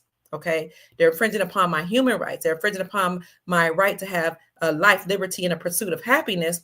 Then the federal judges or any judges in the courts would defer the case back to those federal agencies like the IRS, the CIA, the FBI, CPS, all of those three-letter organizations and other foreign entities that pose to be federal agents and agencies. Okay, so they would defer back to them, the judges would, and say, hey, you got to do whatever they say because they're the experts. That's why they call the Chevron deference. Well, when the Supreme Court overturned the Chevron doctrine or the Chevron deference this summer, they said that was unlawful and it was unconstitutional. And they said that any judge that had allowed those cases, those cases to be deferred back to those agencies, those judges also committed TREASON, just like the governmental agencies that pose all of those laws on not laws, but statutes and codes on us.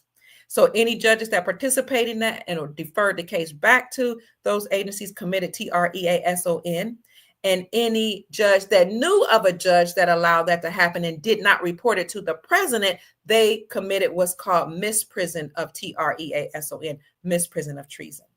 So the Supreme Court ruled in favor of our freedom, sovereignty, prosperity, and peace. And they did this officially, on the record, and overtly this summer. You can fact check me and see that the Supreme Court ruled against the Chevron doctrine. And I have done reportings on that.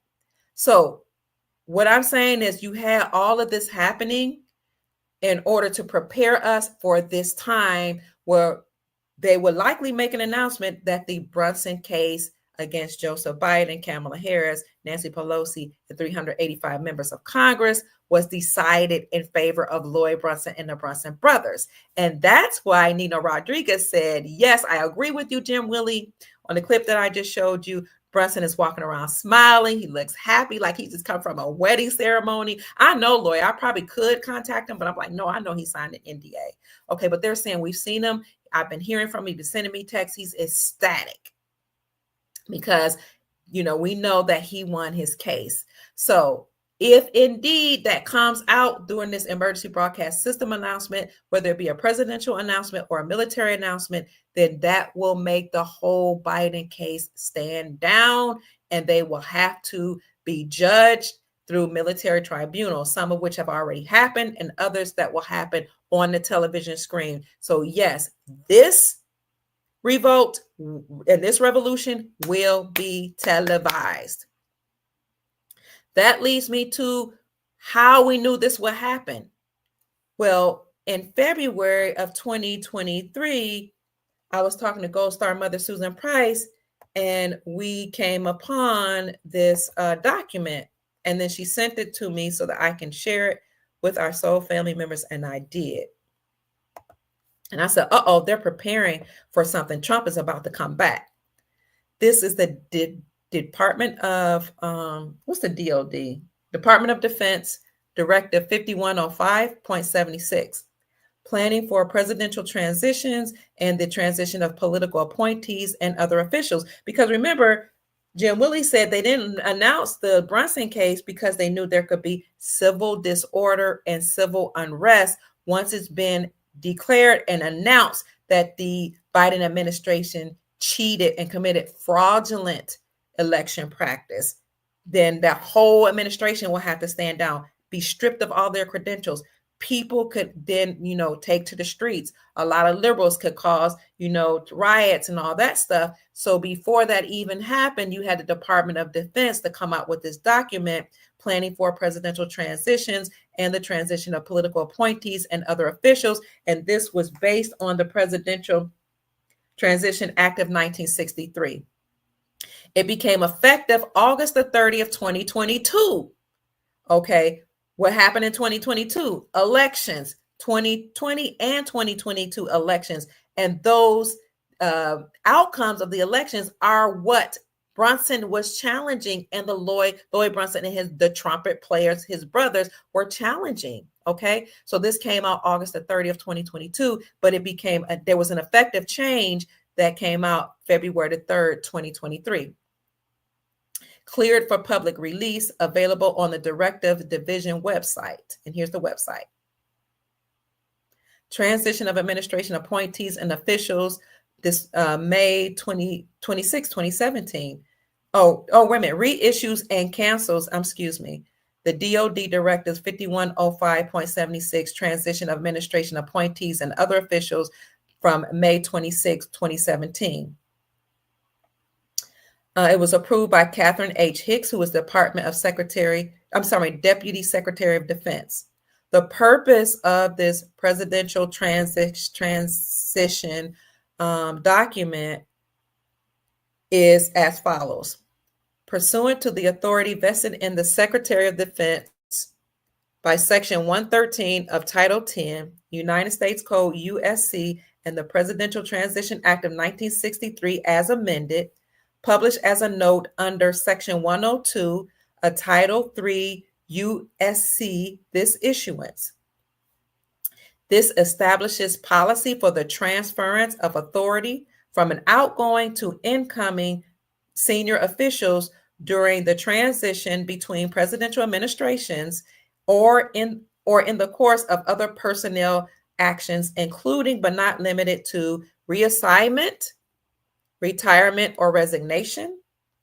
Secondly, it establishes policies for the departure and arrival of political or certain non-career appointees, including those presidentially appointed, Senate-confirmed officials, non-career senior executive service members, Schedule C appointees, and other officials appointed as experts or consultants pursuant to Section 3109.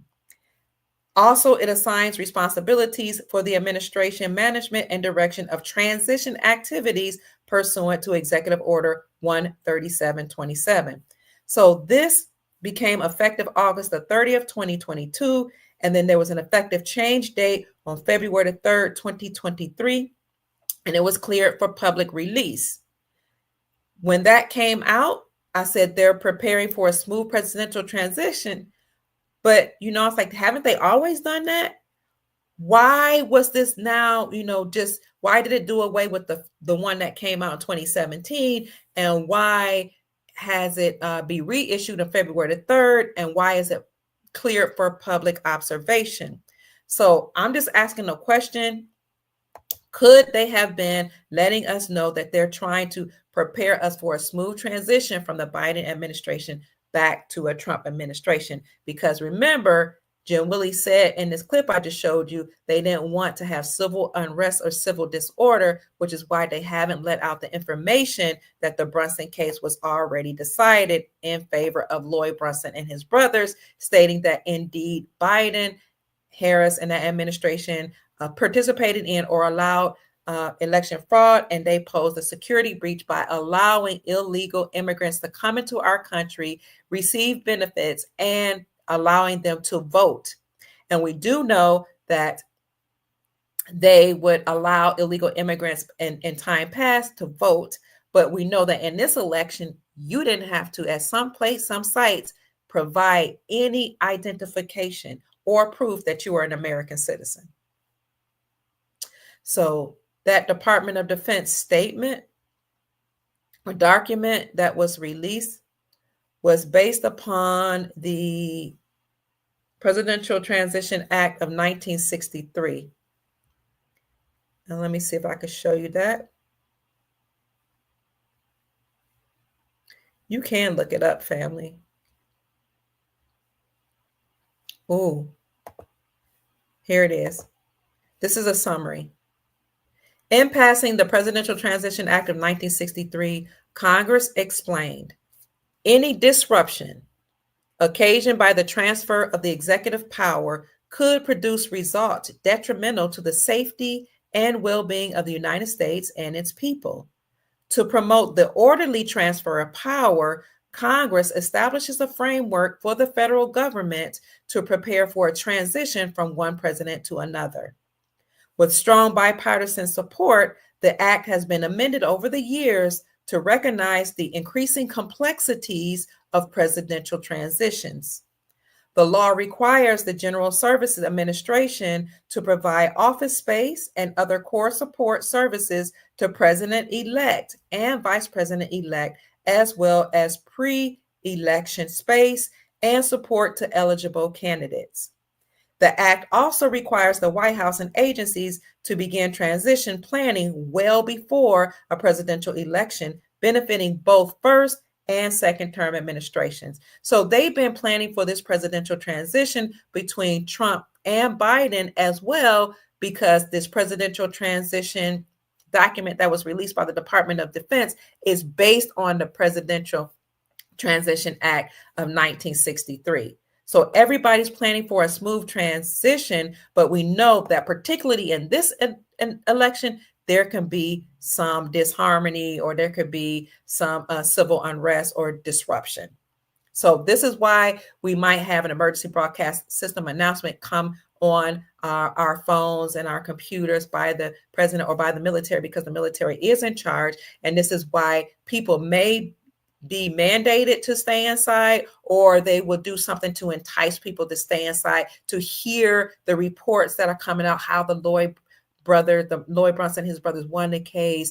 We're going to see some public chastising. We're going to see some military tribunals. You might even see some public hangings. I don't know, but you're going to see a lot of evidence come out against the former administration and against bankers, judges, lawyers, presidents in America, in the world, all over. All different types of evidence come out to allow people to see what's really been going on with the enslavement of the planet. And so, like I said, though they said this movie, like a movie or documentary, or these cases that will come out, or different programs that will come out on the radio, TV, and computers would take the attention of everybody. But if they would come up with some type of, we know we've already been under martial law for a long time, but if they initiate another official martial law ruling that people need to be in the house, that will enable us and give us the time to be away from work to hear all this evidence against the former administration. So these are all things that could happen. And that's why I wanted to let you know that President Trump very well could come back before January. So we are in the year of the Jubilee, the Platinum Jubilee. So we expect for some type of debt Jubilee to occur this year, 2024, which is an 8-year. 2 + 2 + 0 + 4 = 8. 8 is a number that represents abundance, prosperity, and wealth. I know that because 8 is my life path number. If you want to know what your life path number is, or the trajectory of your life, or what you should be doing in alignment with the mission of your life, then what you do is you add up the month, the date, and the year, Add them all up together, you'll get two numbers. Add those two numbers up and you'll get one number. And then you look up what that life path number means. My month, date, and year comes up to two numbers. I add those two numbers and then together and I get 8. My life path number 8 is about prosperity and abundance and wealth. And that therefore informs me, it's the framework for my life to inform me that I'm going to have wealth and that what I should be doing in life, I should be focusing on wealth on the planet, wealth of family, generational wealth, estate planning, what else? Prosperity. And that's why I'm so adamant about talking about the National Economic Security and Reformation Act, or NESARA, and the global version of that, the Global Economic Security and Reformation Act. If you want to know what that is, look at my podcast on the Dr. Kia Pruitt Show on Rumble and YouTube. Look in the live section because I did a video going over each tenet of NESARA and JASARA and what it means. One of those tenets, other than totally eradicating debt and having a debt jubilee in this 8-year, the year of prosperity and peace, is to also inject trillions of dollars into the global economy. And before President Trump stepped down, or I stepped in back and in the back scene or behind the scenes and allowed Biden to take, move to the forefront, he said, we're going to inject trillions of dollars into the global economy. But another tenet of NESARA was that every person on the planet will receive tens of thousands of dollars. I've heard between $10,000 a month and $100,000, either a month or one time. But what I've heard more so than not from some of the people who are part of the NESARA claims, of farmers' claims, and some of the people also who are part of Empress Verdiasi L. Turner Bay's claim against the United States Incorporated, those people who participated in one or both of those court cases against the United States Incorporated and the Federal Reserve, was I heard that each person would receive $10,000 into a non-interest bearing account every month for 11 years. So I've heard $10,000 a month. I've heard anywhere between $10,000 and $100,000 a month. And yes, we do have that money. We have the gold, and gold will not only destroy the Fed, but gold was already behind the scenes. And I did a podcast about that 2 years ago. Gold was put forward to pay off the debt here in America and in other countries across the world. They just didn't let this information come out to the masses because the mainstream media is evil. Okay, they don't want you to know that we're being liberated. And then the white hats and the military who allowed the mainstream media to do certain things, allowed this to happen because they wanted we the people to see just how evil and wicked the deep state is, just how evil they are, to keep relevant news and information away from us, to keep information about our planetary prosperity, sovereignty, and peace being restored away from us. So when I did my podcast earlier today to talk about how the NESARA benefits are real and true and how they're happening, one of our sisters from Guyana, South America, said, Kia, you're telling the truth. It is happening. And now let me show you what she said. She said, it is happening and I can prove it. It's happening in my country, she said. So I'm going to show you her comment. I want you to stay encouraged, family. Let me see if I can get to the comment. I pinned her comment. It's so beautiful. Okay, here we go. I'm going to show it to you right now. Thank you, 914 people in the chat. We're so happy to see you. Welcome. God bless you. I did a podcast on YouTube and Rumble that's called We Are So Close to Liberation. Dr. Pruitt answers questions on NESARA, EBS, that's the Emergency Broadcast System announcement, and gold. Well, I was talking about these benefits, and then let's look here. Sue Lau 1008. Can you see what she says? Let me see. Dr. Kia, is happening in Guyana, South America. Can y'all see that? I want to make sure you can see it. Yes, we are the witnesses of this entire show. Let's see what she says. Dr. Kia, it's happening in Guyana, South America. The government is issuing $100,000 cash grant to all its citizens that are over 18 years of age. The distribution starts at the end of November this month, 2024. I told y'all this is the year of abundance. 8 is the number of prosperity and abundance. And when you turn 8 on its side, it's the number of infinity. She says the distribution starts the end of November 2024 for seniors and public servants first, and then the rest of its citizens. I thought you'd like to know. So it's happening, guys. Thank you, Sister Sue, for letting us know. And I did look it up to see if anybody else was reporting on this. So I knew you were telling truth, sister. I wanted to see if I can find an article that I can also show our soul family members. And I said, oh my goodness, in response, that's such great news. Thank you for sharing. Then the Shar 1981 says, amen, the Guyana dollar will soon have purchasing power, showing its true value, making it become invaluable soon, bringing power back to the people. Yes, all of these countries' currencies are having their value restored back. At the end of every empire, they spin up the debt, they print a bunch of money, they rack up the debt, and then they crash that system and go back to a gold standard. So we see that happening. That's the global currency reset. It's also called the crack up boom. That happens at the end of every empire. We are at the end of the Roman Empire and the United States Incorporated, which is a part of the Roman Empire, which is why the United States Incorporated, or those bloodline families, registered themselves in the state of Delaware as a nonprofit religious organization with the Pope as the head. And it's why the United States Incorporated has the eagle as the symbol, because the eagle represents the Roman Empire. That's why the Eagles lost the Super Bowl to the Chiefs, because now the government in America has to leave the United States Empire, and the Roman Empire, the people, the government leave from their rule back to the chiefs on the land. So we're returning back to our original republic and the gold standard, which is God's money, and not only here in America, but all over the world. Then Sue says the grant is being offered also to Guyanese people living overseas, but they have to uplift their checks in Guyana with Guyanese identification.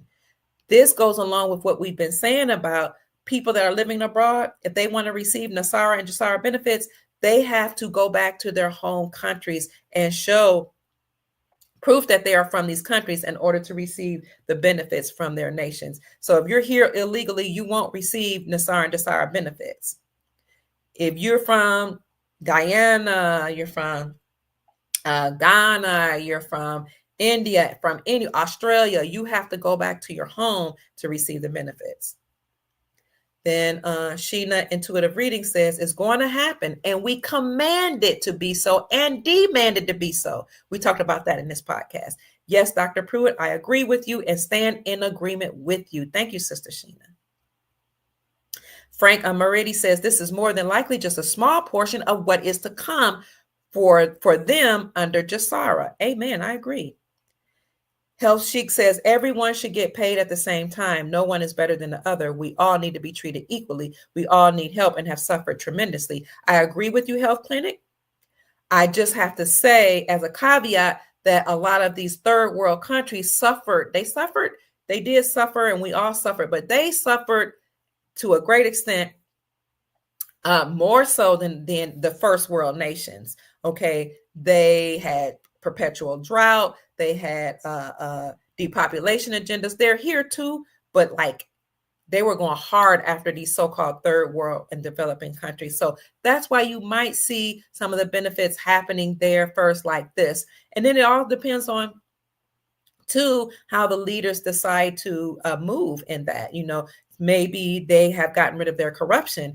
In America, we hadn't gotten rid of our corruption. So it wouldn't make sense to allow all this wealth to be injected into the global economy under the Biden administration, because they'll just steal the wealth and re-empower themselves. So you had to completely clean out corruption in America and other nations before you initiated NESARA. And then Amy says, oh, thank you for sharing this. Crying emojis. I have tears of joy. You just made my day. Yahoo! So family, you can see that GESARA is happening now.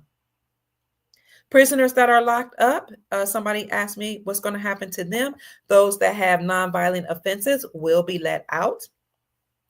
Trump initiated that when he did his first run, when he won in 2016, and it was called the First Step Act. And so what he did was he released hundreds of thousands of felons that had committed nonviolent offenses. Gave them pardons and released them from jail, allowed them to be retrained, and gave them the ability to get jobs and go back home. And a great portion of those that were released by the First Step Act from President Trump during his first run as the president were Black males. I shouldn't say Black, African American, not African American, Aboriginal copper color males that are classified as Black. You know who also says classified as Black? That was the woman who wrote the ISIS papers, Dr. Frances Cress Wilson. She was most likely an Eastern Star because all of these people that are popular and that are known, that are in these spaces, they are part of societies. But anyway, when she would talk about our people or copper color, I want to say our people, we're all one soul family. When she would talk about the copper colored Aboriginal people here in America, she would say people classified as Black. She knew that there was no such thing as Black. Black means you're dead. You have no standing in law. So this NESARA and JSARA is already happening all over the world, but particularly when you guys are saying 3, what's 3, family? What happened to the chat? I don't know. I can see the chat. I can see the chat, darling. You're welcome, Diamante. Let me show you what's going on in Guyana, and you can look it up yourself. I see 920 people in the chat. Thank you, family. Like the video, subscribe to the channel. Share the video. Let me see if I can help you. What's going on? Oh, here it is. Every adult receives $100,000. This was published by Stay Broke News, but it's STABROEKNEWS. Stay Broke News. Every adult to receive $100,000. President Irfan Ali yesterday announced a revision to his previously announced cash grant incentive, saying that instead of the one-off $200,000 per household payment, each adult citizen there in Guyana, 18 years and older, will receive a one-off cash grant of $100,000. To be eligible, recipients will have to show proof of Guyanese citizenship by way of national identification card or a Guyanan passport. I now wish to announce that instead of the one-off cash grant of $200,000 to every household previously announced, my government will expand this benefit by providing a one-off cash grant of $100,000 to every adult citizen of Guyana who would have attained the age of 18 years as of the 1st of January 2024, with the simple means of verification being possession of a valid national identification and or a valid Guyanese passport. Announced via a live broadcast on radio, television, and internet. You see, this particular person announced this JSARA, or release of payments to all citizens over 18, through a live broadcast on radio, television, and internet. I have been told the same thing will happen in America and in other countries across the globe. This president did not specify when the money will be paid. There are articles that said November, but ministers within the office of the Prime Minister, Kwame McCoy, who is responsible for communications, told Stay Broke News that the payout would begin soon as work to facilitate it and had already commenced. This newspaper understands that the modalities for payment are already being worked on and that the payout process, because of the logistics of the country, could begin soon, but take up to the first quarter of next year to be completed. However, one source said that the government wanted the payout to be executed as quickly, transparently, and effectively and efficiently as possible. This is again Guyana, South America. Sounds like NESARA to me. If this sounds like NESARA, NESARA in the chat, family, say GESARA, GESARA, GESARA. I want to see if this sounds like GESARA to you. Write out the word GESARA, because this sure sounds like GESARA to me. Great news, and I'm so happy for our brothers and sisters in Guyana. That means we're soon to come, family. Yes, look at how many people say, yep, sound like GESARA. Yes, that's what it sounds like to me too. Hi, Love being Nubian. Hi, Salemi. Hi, Diamante. Yes, Sister Rochelle, GESARA. Look, you're saying, I see you, Sister Valerie. I see you, Pamela, eyes wide, clear. I see you, Janice. Look at all you saying. This sound like just melanated one. Gigi. Yes. That Love being Nubian. We closed it down. It sounds like GESARA, family. Now, Guyana citizens are to receive $100,000, whether they're in the country or out of the country. Let me show you how an article states that even the adults over 18 who are abroad or overseas can receive payment. I'm assuming they have to come back home, though. Here you go. This came out again from Stay Broke News. Oh, and there are other articles to support this claim. So I want to thank the sister actually from South America who put that comment underneath my last live video to let us know that Guyana has started GESARA for the people there. Overseas-based Guyanese are eligible for a $100,000 grant, cash grant. But you must be in Guyana to complete the process. Remember, we said in order to receive NESARA and GESARA benefits, you can live abroad, but you got to go back home to your country to actually realize and receive those benefits in hand. Okay, so this will help with the problem of illegal people being here in America and other places across the globe. And it will inspire people to come back to their home countries to be able to invest in their countries, work in their countries, provide for their families in their countries, because a lot of people escape or left in order to pursue opportunities outside of countries that have been war-torn or had sanctions placed upon them. Guyanese, thank you for the Cash App. Who's that? David, thank you. And Hershanira, is that what your name is? I'm sorry. Thank you so much. You know, I can hear it dinging. I appreciate you, family. And for those of you that continue to support my work, my Cash App is $Mama Kia 13. That's $MAMAKIA 13. This is Hersandra Logan. Bless me with the Cash App. Thank you so much to you and David and all of those of you who sent me a blessing. I appreciate you. God bless you. Have a smile on you.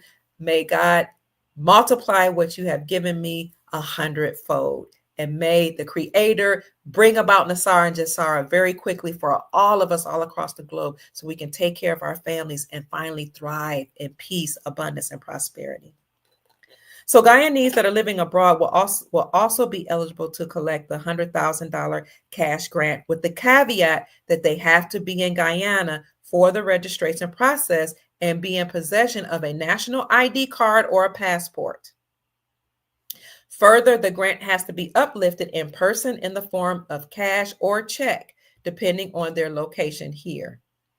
There is no residency requirement for the receipt of the cash grant. So that makes Guyanese living abroad who have an ID card or a passport also eligible to receive this cash grant, Vice President Barat Jadeo yesterday announced.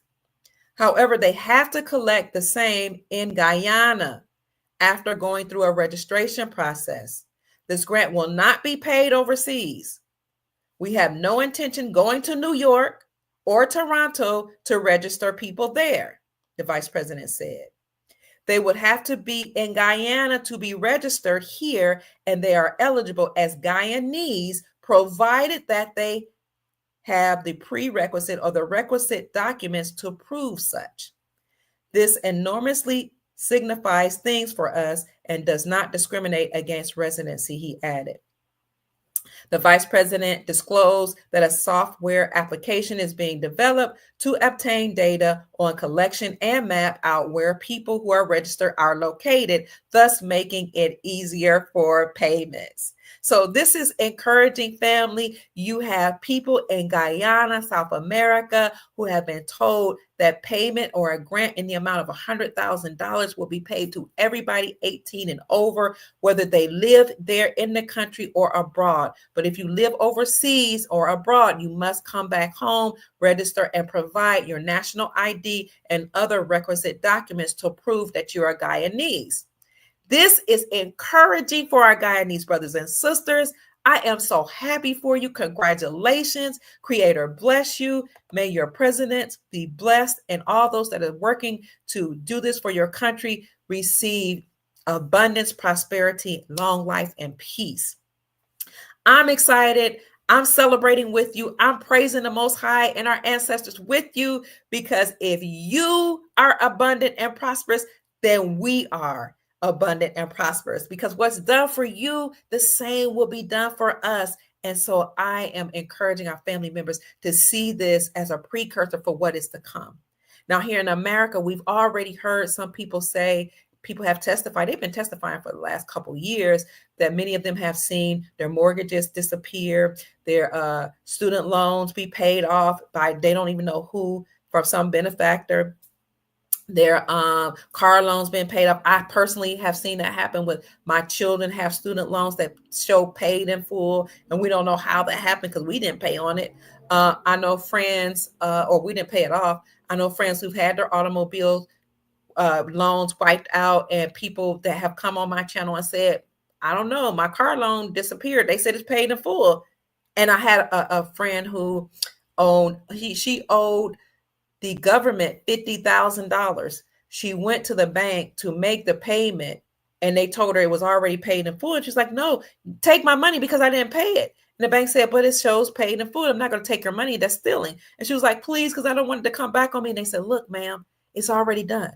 So my encouragement, family, is it may be happening slowly in some areas, in some states, in some cities, but now it's about to happen very, very rapidly. You can mark my words. We command it to be so. Words cast spells. That's why words put in the sentences are called spelling. Words cast spells. We're casting a spell of prosperity and peace. Abracadabra means may it happen as I speak. Let it happen as I speak. We are speaking it into existence. We command prosperity. We command peace. We command world peace. We command abundance. We command trillions of dollars to continue to flow through economic and financial channels all over the globe. We command love. We command joy. And we command the whole planet to ascend to high vibrational dimensions where we all will be perpetually healed, perpetually joyous, and perpetually love-based. We command it to be so. So we're not begging God, we're not begging the angels, we're not begging the ancestors. We command this to happen now in our reality, on our timeline, and we command it to happen swiftly, effectively, and efficiently. And we have the power to do so because we are God beings. How can you say we are gods, Dr. Pruitt? How can you say we are God beings? Because one of the universal laws that rule and govern the planet is the law of oneness, that we all came from source. Everything, the plants, the animals, humans, everything, the insects, came from source, and therefore source is contained inside of us. And if we exit the planet, we will return to source. As such, you are God beings. And if you're a Christian, you know the scripture says, ye are gods. Fact check me on it. The scripture says ye are gods. One particular place is Psalms 84. And I don't know if it's 84 and 10, 84 and 11, but the 84th chapter. somewhere in Psalms and elsewhere, also in the New Testament. So command joy, command peace. When you have situations in your life, command resolution. Okay, you're commanding things to happen because you have authority in your voice and in your presence and in your being.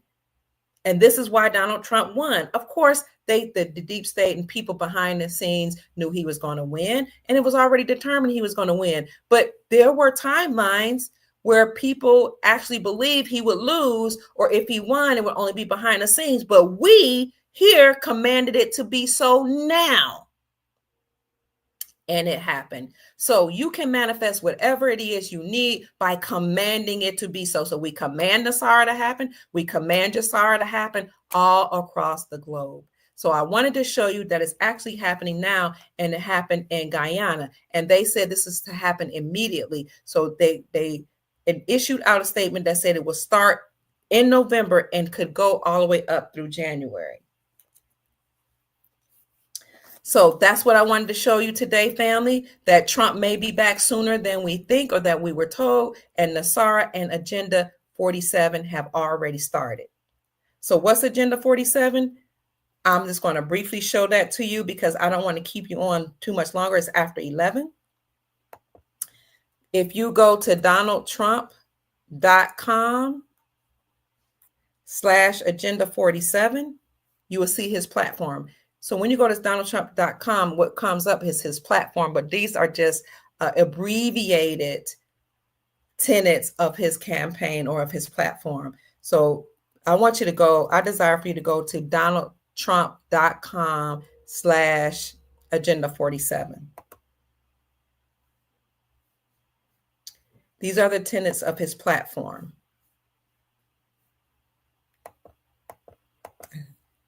Somebody says, thank you, Dr. Pruitt, for all you do to inform the community. You are loved and appreciated. Thank you, Sister Mary Jones. I love you. Hi, Justice. Are you all still commenting? Oh, yes, I see. Oh, I see all these. I'm sorry. Go to donaldtrump.com. No, there will not be any income tax. Oh, yes, but income tax money that you all have paid will be refunded back to you under NESARA and JSARA. Yes, I've even heard that payments to mortgages will be returned. So how that will look, I'm not sure. That might be all, incorporated in the thousands of dollars that we're going to get every month, or it could be a separate payment. But to answer your question, yes, everything you've paid in income taxes will be returned. And also the IRS will be dismantled. That's why there were House resolutions and bills that were put in place under Donald Trump in 2017, 2018, House Resolution 24 and House Resolution 25 to monitor the IRS and the Federal Reserve, because they were preparing for the time when they would totally be eliminated. So, but with the Supreme Court of the United States overturning the Chevron doctrine, that also completely eliminates the IRS.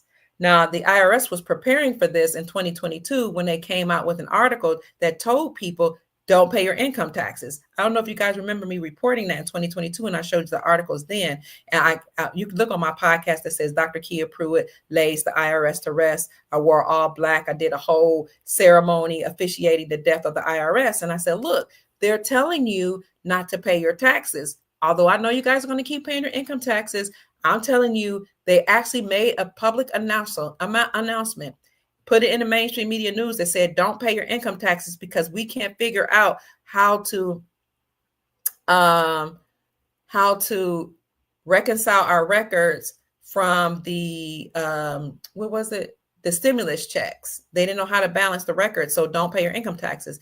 But what I said to people, I said, if you decide to go ahead and pay them, you do know that paying income taxes is voluntary. Okay. But if you decide to go ahead and pay them, you can do that, or you can write a letter to them and say, would you please forgive, or I need you to forgive this debt. And some people did that, and the IRS literally forgave the debt, because sometimes you just have to ask. Okay. And I learned that from somebody whose husband actually used to work for the IRS. She's been telling us that since 2017. And so I told people, write a letter saying, I need you to forgive the debt. or write a letter telling them that you can't afford to make payments right now because of the global pandemic and the shutdown, or you can't make the payments because of you having financial issues. Or I said just to keep putting it off until an official announcement was made. Now, I'm just saying this for education and entertainment purposes only. This is what I told my family to do. You don't have to do it, of course, but the IRS is defunct, insolvent, and according to the overturning of Chevron doctrine by the Supreme Court, they have to stand down because they're unlawful. They're not a part of our government. They have been monitored for some time, and they are now forced to stand down. Look at all the people saying NESARA. Yes, NESARA. You see that? This announcement that Guyana will receive a $100,000 grant, each citizen over 18, sounds like NESARA to us. Oh, New Pre says, I look forward to meeting you in person, love. It would be my great pleasure. Hi, Derwin Evans. Hi, daughters of Cyan. Hi, Sister Harvetta. Sister Pamela says, I have a dear Guyanese friend in Frederick, Maryland. Can't wait to share this with him and his wife. Yes. So the articles, you can Google them. If I remember, I will put them in the description section for you guys. Pammy Sue Bob says, this is my first time seeing you tonight. I just happened to come across you on the live Rumble. I can't wait to go back and read and listen to all your other stuff. Praise God. I'm so happy you're here. Welcome to our soul family. We all love you and support you in this journey, and we look forward to you receiving abundance and prosperity and wealth. So one of the ways you can do that is through NESARA and NESARA, but also by getting foreign currencies. And our family members will put in the chat which ones you might want to look into, like the Iraqi dinar, the Vietnamese dong, Venezuelan bolivar, Zimbabwean zim, Afghanistan afghani, Russian ruble. I don't know about the Russian ruble. I think it was the strongest performing currency in 2022. What else? Indonesian rupee, Indonesian rupee, the Indian rupee, and the Indian rupee, I think, and many other currencies that you might consider. Or if you have a savings, you might consider rolling it over into silver or gold. Now, I'm not into selling silver and gold anymore because I haven't been podcasting like I used to because YouTube kept censoring me. So I had one channel, they got rid of that. Then I did another channel, they got rid of that. Then I did a third channel, they got rid of that. So then I went and registered for a fourth channel, they got rid of that. I registered for a fifth channel, they got rid of that. I came back with a sixth channel, they got rid of that. Came up with a seventh channel, they got rid of that. And I just kept appealing till they finally allowed this channel to be back online. And through over time, and they waited to President Trump almost to election time to say I can come back and I can monetize my channel. They first just start taking away videos and censoring me, and then they start taking away my channels. Then they stop allowing me to monetize my channel, which means that I would get paid through the ads that are on my channel. They stop allowing me to monetize, and even the money that I had made from my previous channels, they kept that money. So they kept me from being paid because they didn't want this information out. But I just kept posting on Twitter, somewhat on Rumble and Facebook, but I was getting censored on all social media accounts. And you guys know that that's not only just happened to me. I'm not a unicorn. That's been happening to a lot of truthers, that they just were censoring us. And this is why a year ago, I think it was, or 2 years ago, President Trump actually made an announcement from Mar-a-Lago. He wasn't even the president-elect then. We know he was still the commander-in-chief, but most people didn't know that. He came out with an announcement a year or two ago called the Digital Bill of Rights Act, and he did it on the anniversary of the Bill of Rights. He made that announcement from Mar-a-Lago that said, I'm coming up with the Digital Bill of Rights Act because I am I'm coming against mainstream media and saying they cannot censor the people. Mainstream media can't censor people. Social media cannot no longer censor people. And if they try to do so, then I'm going to penalize them and make sure they get no funding and make sure their assets are frozen. I did a video on that when he made that statement from Mar-a-Lago. So President Trump has still been operating in his presidential capacity. And that leads me to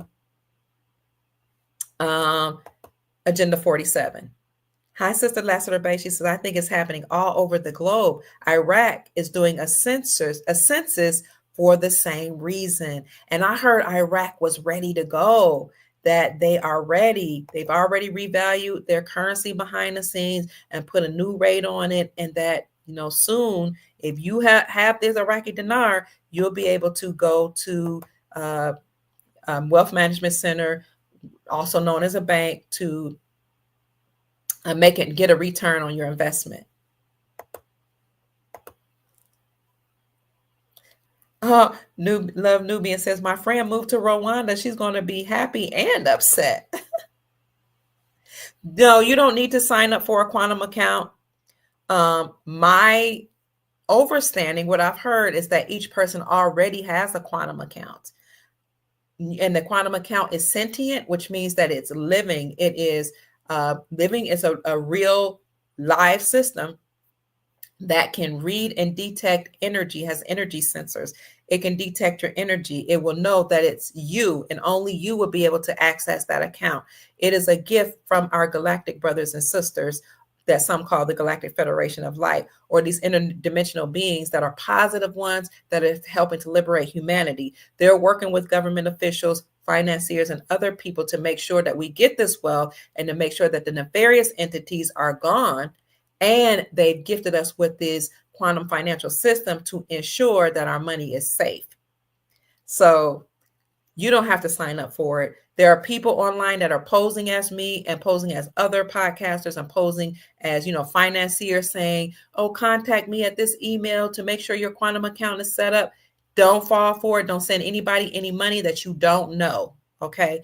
Because there are scammers out there that are doing that. Your quantum account, according to what I know, has already been set up. If it hasn't already been set up, you will receive an official announcement from your financial institution that at where you're already, doing certain things, banking. Okay. So you don't have to set those up. No, that was an excellent question.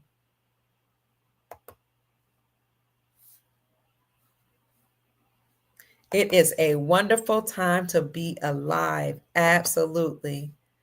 I saw something about no one can have citizenship in two countries. Oh, well, that would make sense. But a citizen right now, people have notice he didn't say, they said that the article said, the topic that the heading of the article said that $100,000 would be given to each citizen. But in the article, the vice president and the person reporting this said that you have to present national ID.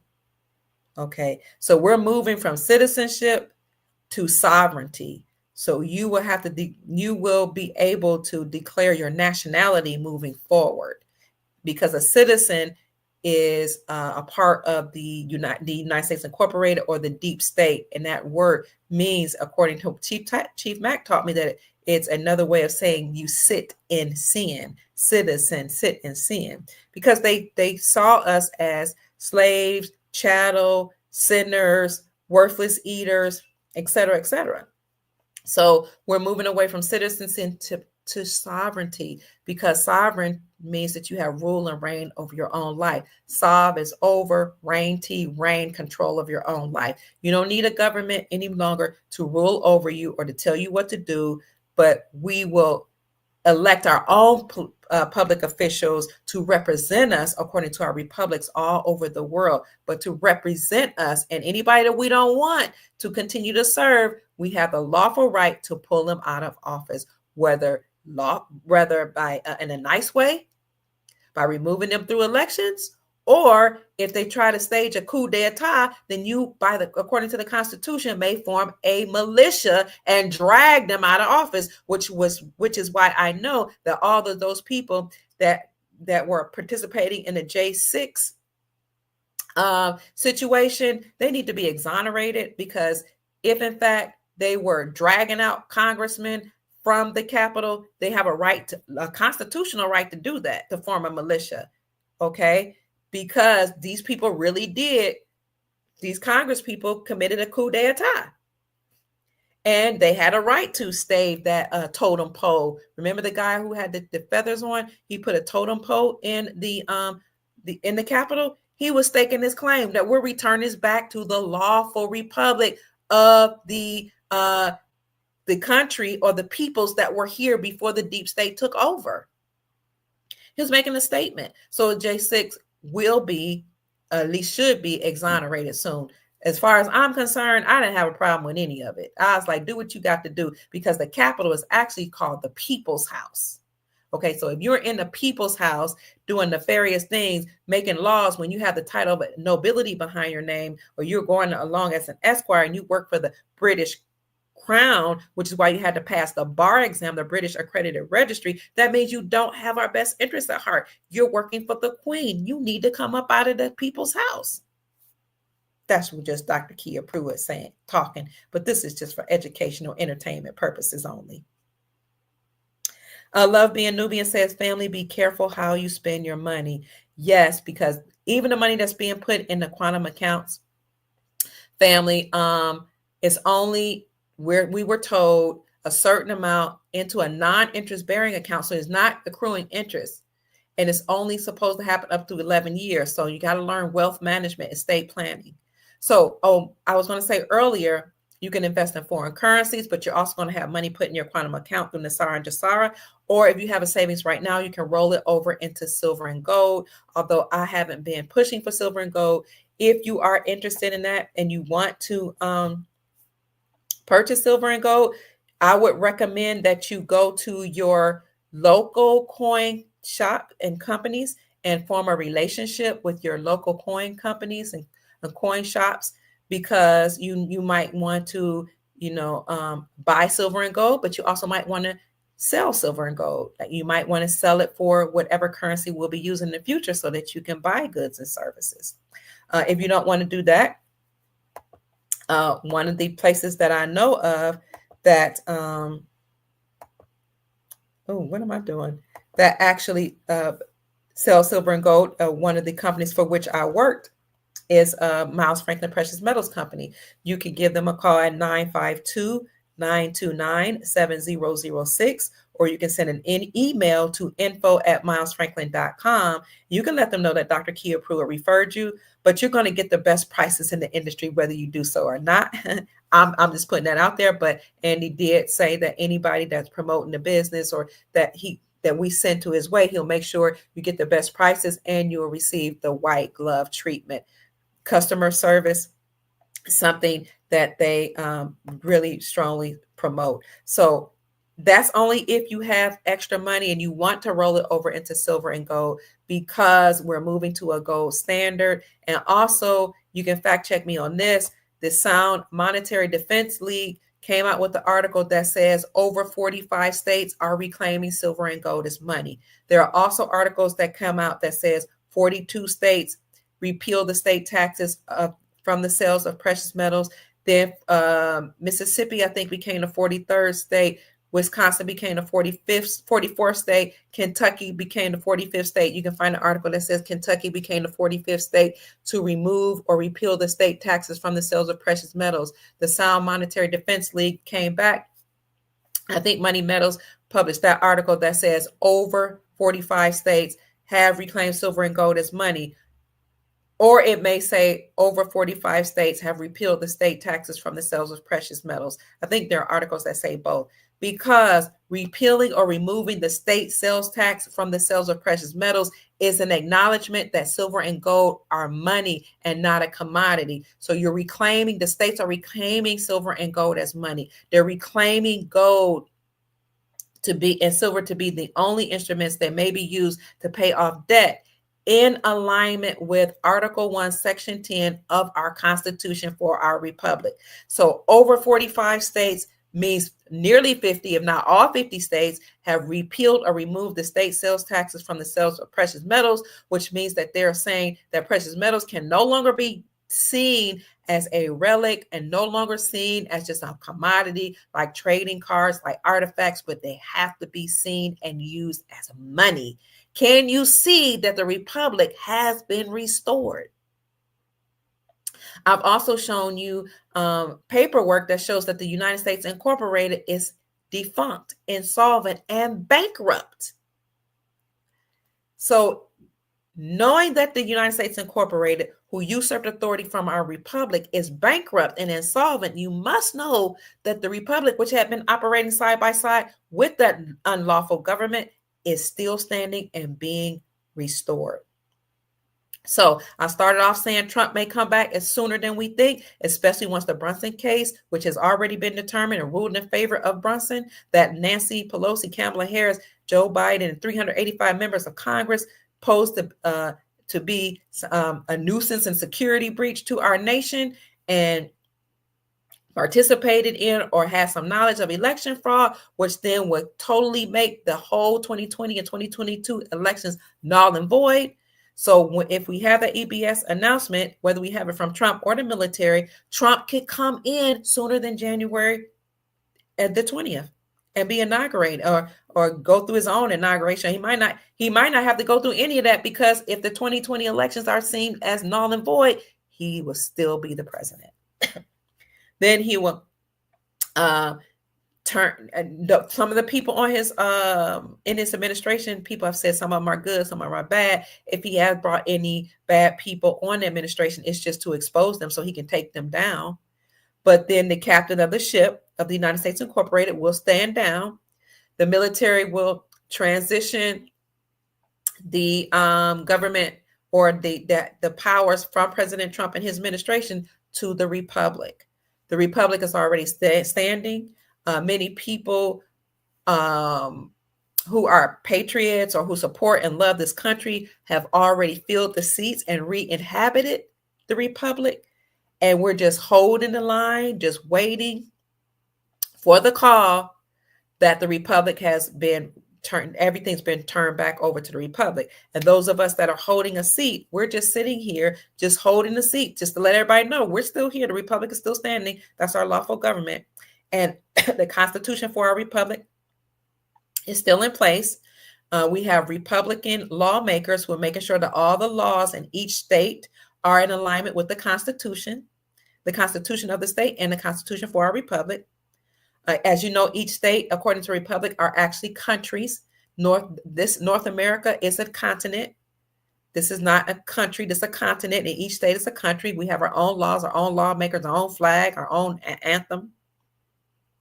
So we're re-inhabiting or sitting, the republic, or sitting here in place, so that when Trump turns things back over to and the military turn things back over to the republic, we're already here, and then that would give everybody an opportunity to then vote on a president for the republic and for different offices here in the republic. According to NESARA law, that is to happen 120 days after NESARA is announced. So if Trump does come forward with an EBS, emergency broadcast system announcement, or the military, they would rule on or talk about how the ruling against Joe Biden and on behalf of the Brunson brothers has been decided in favor of the Brunson brothers, and then how the 2020 elections has been null and void. And then again, we'll return to the republic, and more information will come out through those announcements. So make sure, family, you keep your vibrations high. You command all this to happen in our reality, because everybody has a choice. If people choose to stay in low vibrational frequencies and choose to believe, or according to their sense of knowing, that we'll never receive wealth, that we'll never be free, never have any prosperity, then that is their choice. We all have the freedom to choose. We have free will. However, over here on our channel and in the reality in which we're living, we are knowing that our prosperity, sovereignty, and peace, global peace, and joy are being realized right now, and we see the evidence of that. So when you get a chance, I would like for you to look at the tenets of Agenda 47, because this is the platform that Donald Trump is using, and this will frame his presidential position as the 47th president. Go to donaldtrump.com, Agenda 47. Look these over. I'll do another podcast breaking them down, but I'll show you some of the tenets briefly. He declares war on the cartels, and he says he'll make the first trip ever to the southern border. He says, as Joe Biden prepared to make his first trip ever to the border, because these tenets or platform principles came out before President Trump was reelected. As Biden had made his first trip over to the southern border, President Trump announced that when he's president again, he will officially make it a policy of the United States to take down the drug cartels, just as we took down ISIS. He also will end veteran homelessness, because you guys know that we have a big problem of homelessness in America, and many of them are not only just people on drugs or people that have mental illness, but are veterans who are not receiving benefits. They fought in wars and worked in the military, and then come home and be treated like second-class citizens. He said, President Trump says there will be no welfare for illegal aliens. And you guys know people that are not lawful here in America were receiving benefits. He said that he will announce the American Academy. And I'll go through each of these later on, but, in detail. The American Academy is a higher education where everybody in America will have the opportunity to have a 4-year degree for free, paid for. It's free. You know how other countries you have free education? You can get a bachelor's degree for free with the American Academy, according to the Trump platform. He has a message to auto workers that what happened in the auto workers industry is an absolute disgrace and an outrage beyond belief. Auto workers are getting ripped off by crooked Joe Biden and also their horrendous leadership. A lot of auto workers lost their job, and those jobs were sent abroad. And I'll go into, you can look at that. You can click on each of these and see in detail what he purports will happen under his leadership. Agenda 47, next principle is that he pledges to homeschool families. The homeschool families will have the opportunity to select homeschooling as we have this thing called school choice. You can elect to send your children to private school, public school, or have them homeschooled, and you'll be able to have tax exempt benefits just like public and private schools as a homeschooling parent as well. And you can look and see what those benefits are here under that tenet. He has 10 principles for great schools leading to great jobs. As an educator, I love this. Here are the 10 principles, because he said he was going against the liberal agenda to promote gender politics and, tell our children it's okay to say that you're really a boy when you're a girl, that you're trapped in somebody else's body, and, certain things he just wanted to get rid of. But these are the 10 tenets of that particular principle. A love for the country. He's going to promote and fight for patriotic education in American schools, because our founding principles of liberty and equality have successfully guided the United States throughout the most difficult periods in history, including the long struggle, he says, to abolish slavery, and our victories over fascism and communism, which, by the way, 400,000 people defected from the Chinese Communist Party a couple years ago, and there was a big celebration of that called Tai Dung. So the Chinese Communist Party that was ruling the American educational institution and controlling the planet and owning homes here in America has been dismantled. He says that as American history has shown, the path to a restored and strengthened unity can be found through the rediscovery of a shared national identity rooted in our founding principles and appreciation of our wonderful American heroes.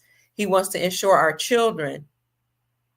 that our children know the truth about American founding, to learn the stories of our remarkable heroes, to discover the glories of Western civilization, and come to appreciate the United States as the freest, most prosperous, and most virtuous nation in the history of the world. So the first principle of this particular, the first part of this principle 10 principles for great schools. Love of country. Number one, restoring parental rights. Number two, love of, oh, wait. Let me go back. I'm sorry, I'm trying to go too fast. Principle number one, restoring parental rights. Number two, great principles and great leaders. Number three, knowledge and skill sets, not critical race theory and gender identification. Number four, love of country. Number five, the freedom to pray in our schools. Number six, safe, secure, and drug-free schools. Number seven, universal school choice. Number eight, project-based learning, meaning that students can learn using their hands, because he's preparing them to go to work when they get older, or to operate in their capacity or using their gifts and talents. And that's why he said he want project-based learning. And I think I'm on number 9, internships and work experiences. And then number 10, jobs and career counseling. So I'm an educator, so I wanted to go over those tenets for great schools. Next, and again, we can do another podcast going over these in detail. I've been on 2 hours and 44 minutes. Oh, let me hurry up. Next, America must have the number one lowest cost of energy and electricity on earth. The next tenet is we're returning to production of essential medicines back to America, and we will end Biden's pharmaceutical shortages. And this right now is the precursor to the med beds. So we're going to have some herbal medicines and other pharmaceutical modalities to help get rid of diseases, because President Trump, and he says it in his report, is trying to first figure out why so many of our children are sick and address those issues through herbs and or traditional pharmaceutical. But I'm saying this is the precursor to the med beds and other technology that's being released through the Galactic Federation. The next tenet is President Trump calls for the death penalty for anybody that commit human trafficking. And what he says here is, I will urge Congress to ensure that anyone caught trafficking children across our border receive the death penalty immediately, he said, as President Trump took historic actions to combat human trafficking and will reinstate his successful policies once he returns to the White House. So you see, he's not playing. If he hears of or finds out that anybody is participating in trafficking, you get the death penalty. And I love it. Let me get back to the next principle. The next principle, rescuing America's auto industry from Joe Biden's disastrous job-killing policies. He says here, Joe Biden is waging war on the United States automobile industry with a series of crippling mandates that were designed to force Americans into expensive electric cars, even as thousands of electric cars are piling up on car lots and they are unsold.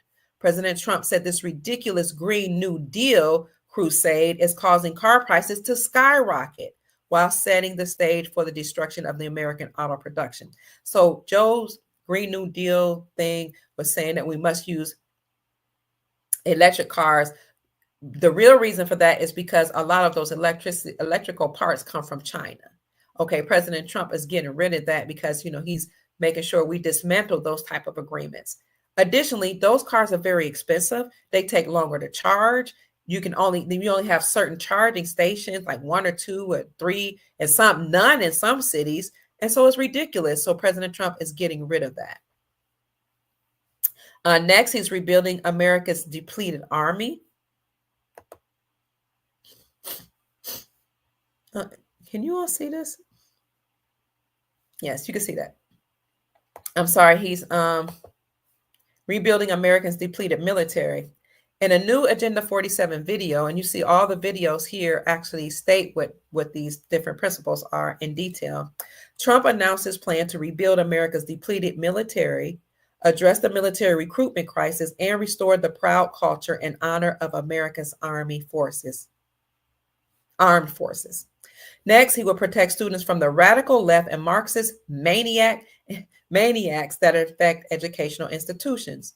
For many years, tuition costs at colleges and universities have been exploding, and I mean absolutely exploding, he stated, while academics have been obsessed with indoctrinating Americans' youth. The time has come to reclaim our once again educational institutions from the radical left, and we will do that. He goes on to tell you how he plans to do that. Next, he will cement fair and reciprocal trade within the Trump Reciprocal Trade Act. Under this act, other countries will have two choices. They'll either get rid of their tariffs on us, or they'll pay us hundreds of billions of dollars, and the United States will make an absolute fortune from it. I love that. He says, for example, if India, China, or any other country hits us with a 100 or 200% tariff on American-made goods, we'll hit them with the same exact tariff. In other words, 100% is 100%. If they charge us, we charge them. An eye for an eye, a tariff for a tariff, same exact amount, end quotes. How can you not love these policies? We are indeed making America great again. The next tenet of Agenda 47, which is his platform, President Trump's platform, we will use empowerments to cut waste, stop inflation, and crush the deep state. I'll use the president's long recognized empowerment power to squeeze the bloated federal bureaucracy for massive savings. This will be in the form of tax reductions for you. This will help quickly to stop inflation and slash the deficit. The next tenet of the Agenda 47, President Trump's platform, is he will address the rise of chronic childhood illnesses. Too often, our public health establishment is too close to Big Pharma. They make a lot of money, Big Pharma does. Big Pharma, big corporations, and other special interest groups do not want to ask the tough questions about what, in fact, is happening to our children's health. Got a lot of children coming up with cancer, even in the mother's womb. How does that happen? Where the mother may or may not have cancer, but the child has cancer in the womb. Children are coming out the womb very sick. And many of our babies are just leaving this planet with illnesses, and nobody's addressing this. Well, certainly not under the Biden administration, but Trump is going to get to the bottom of it. Next tenet is ending the scourge of drug addiction in America. Too often our public health establishments, they reiterated what he said here. Let's see what he says about ending the drug addiction, because they just accidentally replicated what he said about the tenet before that. We will not rest until we have ended the drug addiction crisis, President Trump said. Notice they were calling him President Trump even before, because these Agenda 47, I did a whole podcast on this in March. So they were still calling him President Trump. We will not end until, and I'll, my next video, I'll give you a clip from that podcast that I did in March, where I break down the tenets of these different principles.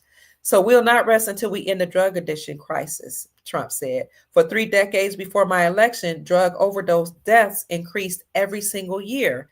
Under my leadership, we took the drug and fentanyl crisis head on, and we achieved the first reduction in overdose death in more than 30 years. President Trump finally signed the Support Act, the largest investment ever in combating the opioid epidemic. And so it goes on in this article here to discuss more about that. Let's get to the next tenet. He will celebrate 250 years of American independence at the Ohio State Fairgrounds. This is going to happen next year in 2025.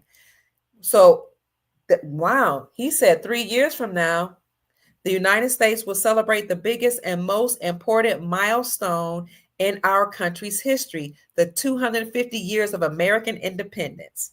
That's why, as a nation, we should be preparing for the most spectacular birthday party we've ever seen. We want to make it the best time of our lives. And you can look for articles that says Iowa is already preparing for the 250 years of celebration, for our anniversary, 250 years of being free. 250 years of American independence. It's going to be huge. It's going to have a lot of things happening on the fairgrounds, a lot of athletes, high school athletes performing, and you can click, you can hear him speak on this video, or you can click here and it'll share more details. The next tenet, day one executive order, ending citizenship for children of illegals and outlawing birth tourism. As part of his plan to secure the border, on day one, on my new term in office, he says, I'll sign an executive order making clear to federal agencies that under the correct interpretation of the laws going forward, the future children of illegal aliens will not receive automatic United States citizenship. The next tenet is we will protect students from the radical left and Marxist maniac infecting educational institutions. I think I already covered that one. The next thing he says he will do, I'll move to the next page.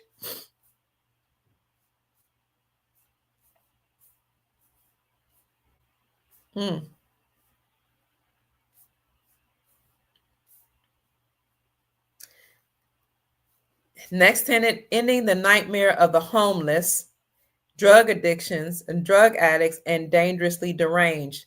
For a small fraction of what we spend upon Ukraine, we could have taken care of every homeless veteran in America, he says. Our veterans are being treated horribly. The next tenet, he will liberate America from Joe Biden's regulatory onslaught, and no longer will unelected members of the Washington swamp be allowed to act as the fourth branch of our republic. See, he's restoring governance and power back to the republic. The next is he will fire the radical Marxist prosecutors that are destroying America. If we can't restore the fair and impartial rule of law, we will not be a free country, he says. Excuse me. I'm going to go through these next ones really quickly. Next, tenet, President Trump's plan to dismantle the deep state and return power to the American people. Ending the deep state, rogue bureaucrats, and career politicians and government corruption, he says. And here is one of the websites, but you can just click on the video and hear what he says. The next tenet, he will end Biden's war on the suburbs that pushes the American dream further from reach. And what he says here is he announced his plan to end Joe Biden's war on the American suburbs in a new Agenda 47 video, which right here to the left, where he said Biden proposed rule that every state, county, and city submit equity plans to the federal government but this will push the American dream out of the reach for countless American families. You can click on here to see what he means by that. Next, he says Joe Biden has been a disaster for the economy. And under this tenet, he highlighted the importance of not bailing out banks that have collapsed under Joe Biden's disastrous economy of higher inflation and soaring interest rates. So no longer will we be able to bail out banks. I'm getting lightheaded. I've been talking too long. The next tenet, he will prevent World War III. Well, countries worldwide behind the scenes have already made secret agreements to no longer have World War III, which is why there was no war under President Trump in his first administration. And it's also why, for the first time in history, the president met with Kim Jong-un of North Korea, and they sealed a deal between the two of them that they would get along and have peace between the two nations. Donald Trump explains the difference between the globalist establishment class and those who are truly committed to stopping the Ukraine war and dismantling the entire neocon nation-building industrial complexes in Washington, D.C. The next tenet is a new quantum leap to revolutionize the American standard of living, where he said it's time to start talking about greatness for our country again. And in this tenet and others, he talks about building freedom cities. Gold Star Mother Susan Price and I actually did a podcast on freedom cities. I can come back and do another podcast on that, where you will have a technology releasing these freedom cities, flying cars, businesses, and all type of new things, where he will bring back certain industries. Many of the places, this is me now talking, that were deserts now will turn into lush, beautiful land of flowers and trees and fruits and all that, because a lot of these places, for example, like in the West Coast, that have so-called God-made fires were actually human-made fires, and all of those natural disasters are actually human-made, and the deserts that are there are actually human-made deserts. And many families that were in control in California, you have the Pelosi, the Browns, the Newsoms, Pelosi's, Brown, Newsoms, and there's another family, Gettys. They're all either blood related or married by blood. Well, those elite families held back the water source. I did a podcast on that years ago. That probably was 2017 when I lived in California. They're holding back the water source. And so they're keeping the lands and on the whole West Coast from actually flourishing and thriving with fruits and trees and vegetables and grass and greenery through these man-made desert technologies that they've done, holding back the water. But all of that will be returned. And that's why we're calling it a new quantum leap, to revolutionize our standard of living. And there are other ways he said he's going to do that. Let me see other ways he said he'll do that. Yeah, building freedom cities. He'll work to open up the American frontier, holding a contest to charter new cities where families and individuals can have a new shot at the American dream. He's going to revolutionize American transportation. He's going to lower the cost of living for parents that are and working families. He will bring back manufacturing superpower companies back to our country and modernize and beautify cities. Great Modernization and Beautification Campaign, where he'll work to improve our country's public spaces for the benefit of all Americans. And I got to stop talking in a few minutes. I'm getting lightheaded. So I appreciate you staying with me, family. I appreciate 990 people being in the chat. And I appreciate all your comments and questions in the chat. The next tenet, returning production of essential medicines back to America and ending the pharmaceutical shortage. The next tenet, we already talked about that. The death penalty for human traffickers. Rescuing American automobile. We already talked about that. Let's see. Cementing fair and reciprocal trade with the Trump Reciprocal Trade Act.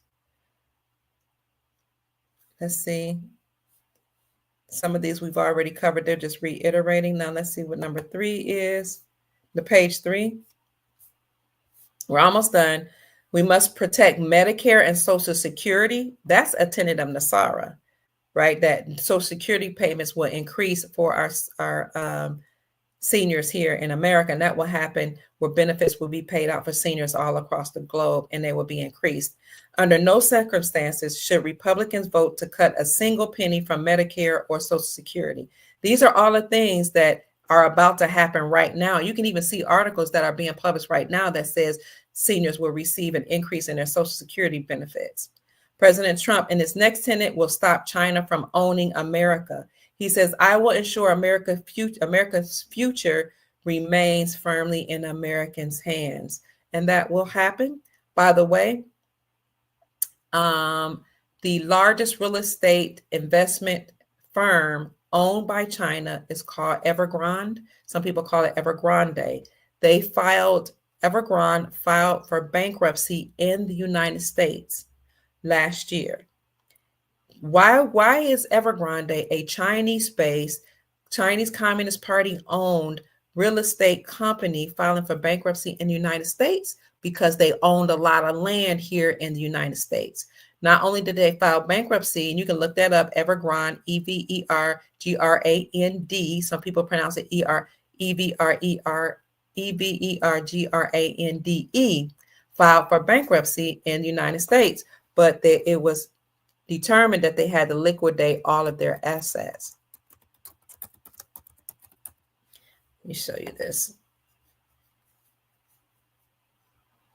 So CNN published an article August 17th, 2023 that says China's Evergrande files for bankruptcy.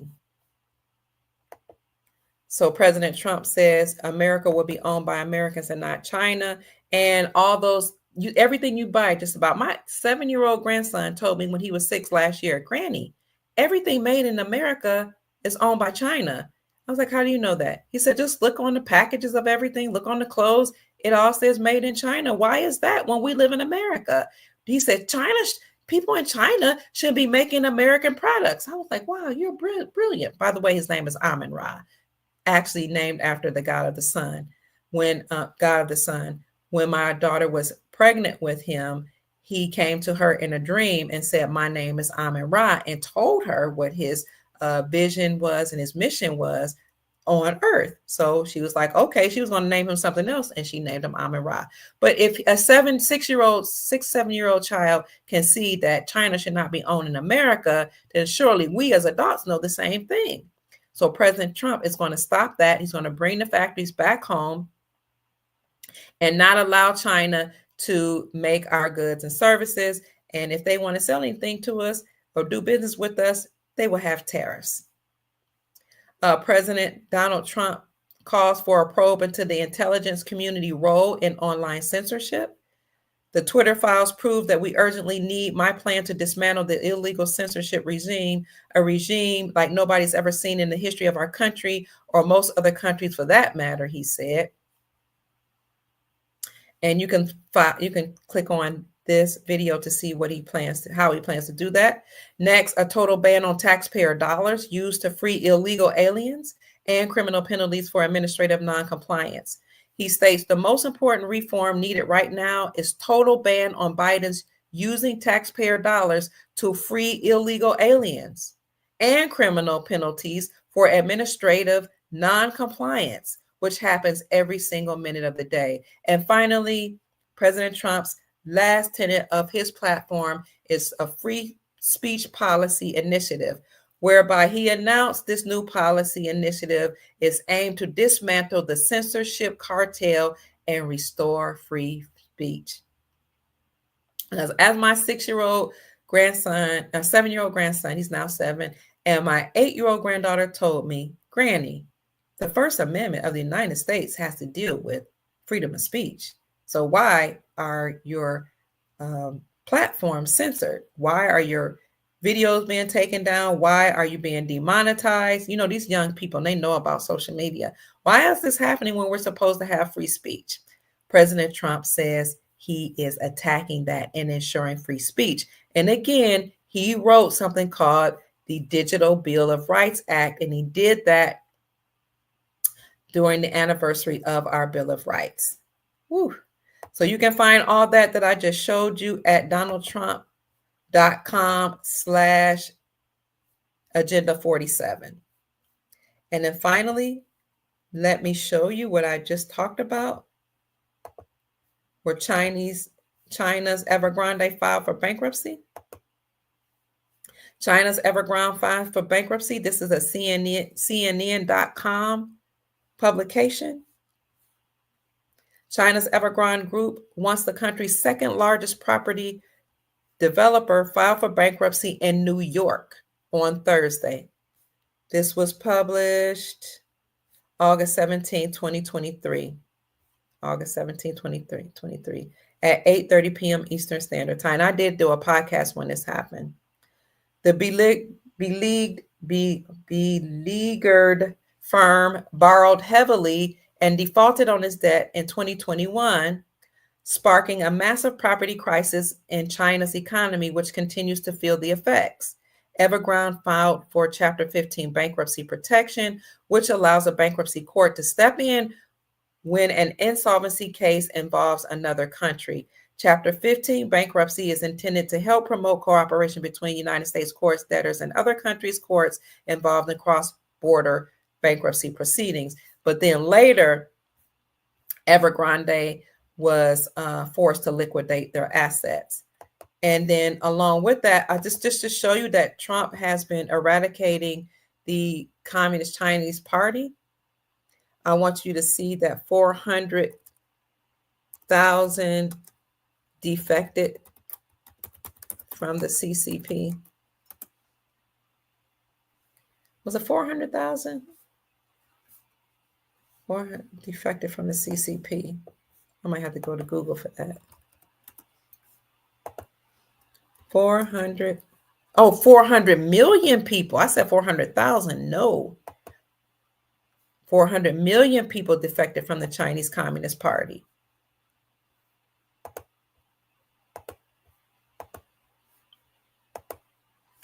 Here you go. VisionTimes.com and other publications have said it. Chinese Taidong movement counts 400 million people who have renounced communism. Then they had this big celebration in New York called Taidong, where because they counted that 400 million people had stepped down, because a lot of these people that were part of Chinese Communist Party, whereas some of them did it knowingly and willingly, there were a lot of them that did not want to participate in the CCP.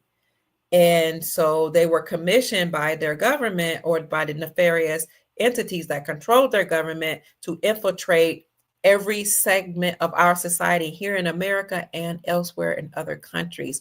And this is why the former CIA director, what is his name? I think it starts with a P.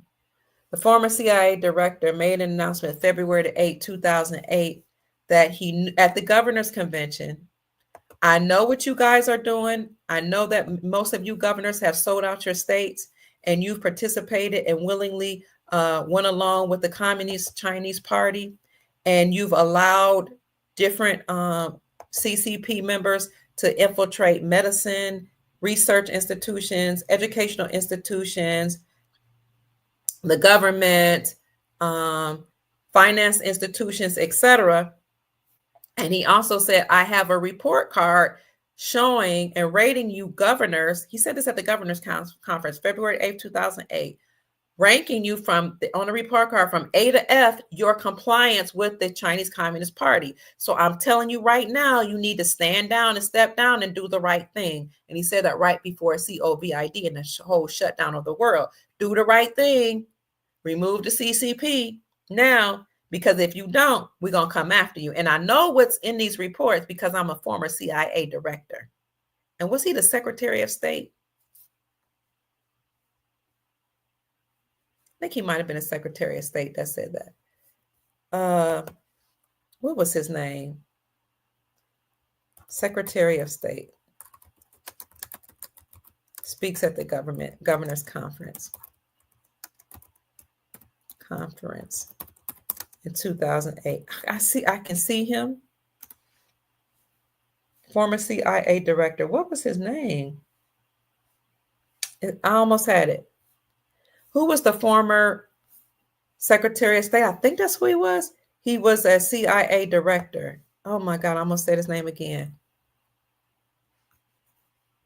Secretary, I think he was a Secretary of State under Trump.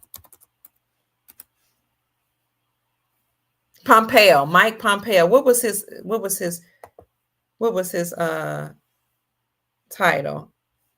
He served in administration under Trump as the Central Intelligence Agency, the Director of Central Intelligence Agency, and the State Secretary of the State from 2018 to 2021. He's the one that gave, and you can find that on YouTube, a warning at the governor's conference telling all the governors to get rid of all of the Chinese Communist Party members who had infiltrated our institutions all across the country. And he told them that they had records of all the things they did, how they allowed he said, we don't have a problem with Chinese coming up here and be educated or to work for our country lawfully. But what we do have a problem with is those that are involved with the Chinese Communist Party to do so, because what they're doing is they're taking secrets from our institutions, from our government, and they're planning to do a coup d'etat and take over our government. So you had the CCP working, the Chinese Communist Party working, and you had other communist, socialist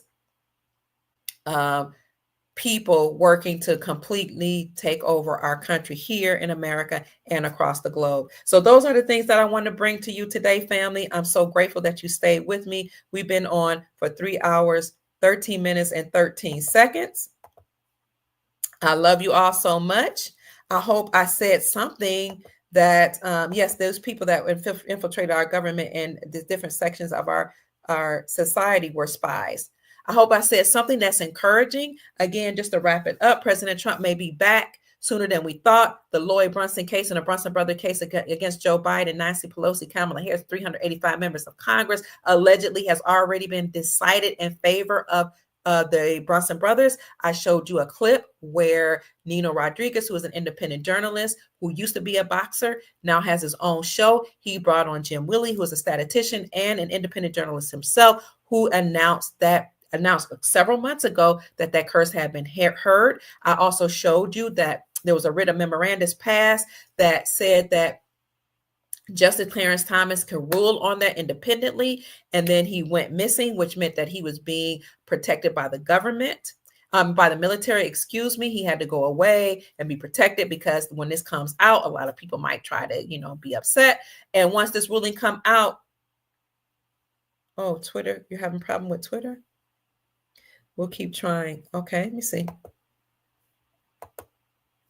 No, I don't want to. Excuse me. Once it comes out, they're having a problem with Twitter. They're saying, okay, I think it's fixed now. Once it comes out that the Brunson brothers won the case, then that will make the whole Biden administration, 385 members of Congress in that administration, Biden, Pelosi, Harris, null and void, and Trump will be able to come back sooner than we thought.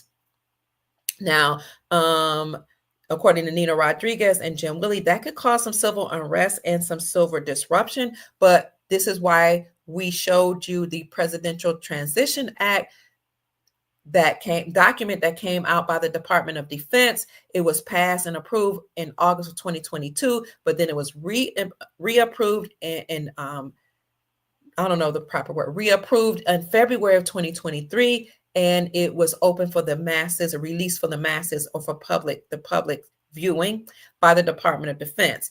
That presidential transition document produced by the Department of Defense that I showed you is based on the Presidential Transition Act of 1963, and that says that all of the people in place and on both sides of the administration, the incoming president's administration and the outgoing administration, as well as the military and other entities have to work in unison before a transition occurs to ensure a smooth transition. So this may be why we saw that document in February 2023. I did a podcast about that then, saying they're planning for something. We also talked to you about this writ of memorandus. We showed you the handshake that Biden and Trump did when Biden and Trump met last Wednesday, and they met for a peaceful transition where Trump and Biden met for the first time since their debate. And I showed you the handshake and said, I don't know what that, I noticed it's some type of secret society or Masonic handshake. At least it looked like it. And I said, I want you guys to look at it and tell me what you think it means. Because some people think there was actually a meaning, because all of their handshakes mean something. What else did we show you? I told you that NESARA and NESARA already started. I did a whole video on that earlier today and the day before. And I showed you how one of our soul family members, a sister from Guyana, South America, said that it's already been announced from their president that each citizen over 18 will receive $100,000 starting immediately in November, all the way, and they will go ahead and issue out this money all the way through January. And then I showed you the article that said even if the Guyanese are overseas, they can receive this benefit, this $100,000 grant, but they have to come to their country to receive it, and they have to prove their nationality with their national ID card and other documents. Then we talked about some other things, family. Let's see, what else do we talk about? Oh, Agenda 47. So that's it. We have 995 people in the chat. I did tell you guys that Biden passed away in 2018, but I was having problems finding that document that Biden passed away in 2018. Let me see if I can find it on my other account. Hold on, let me see. I don't know which one that would be under. Gosh.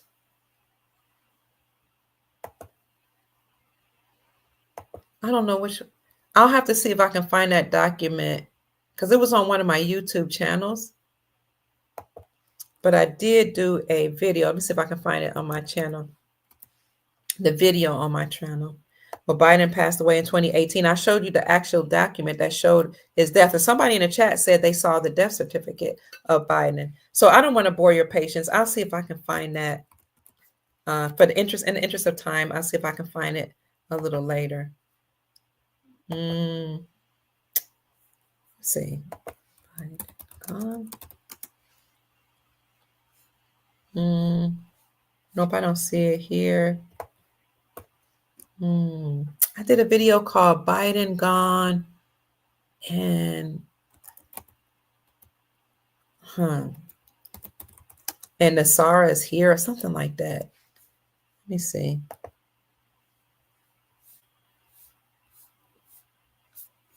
Trying to find you that death certificate. So the real Joe Biden is gone.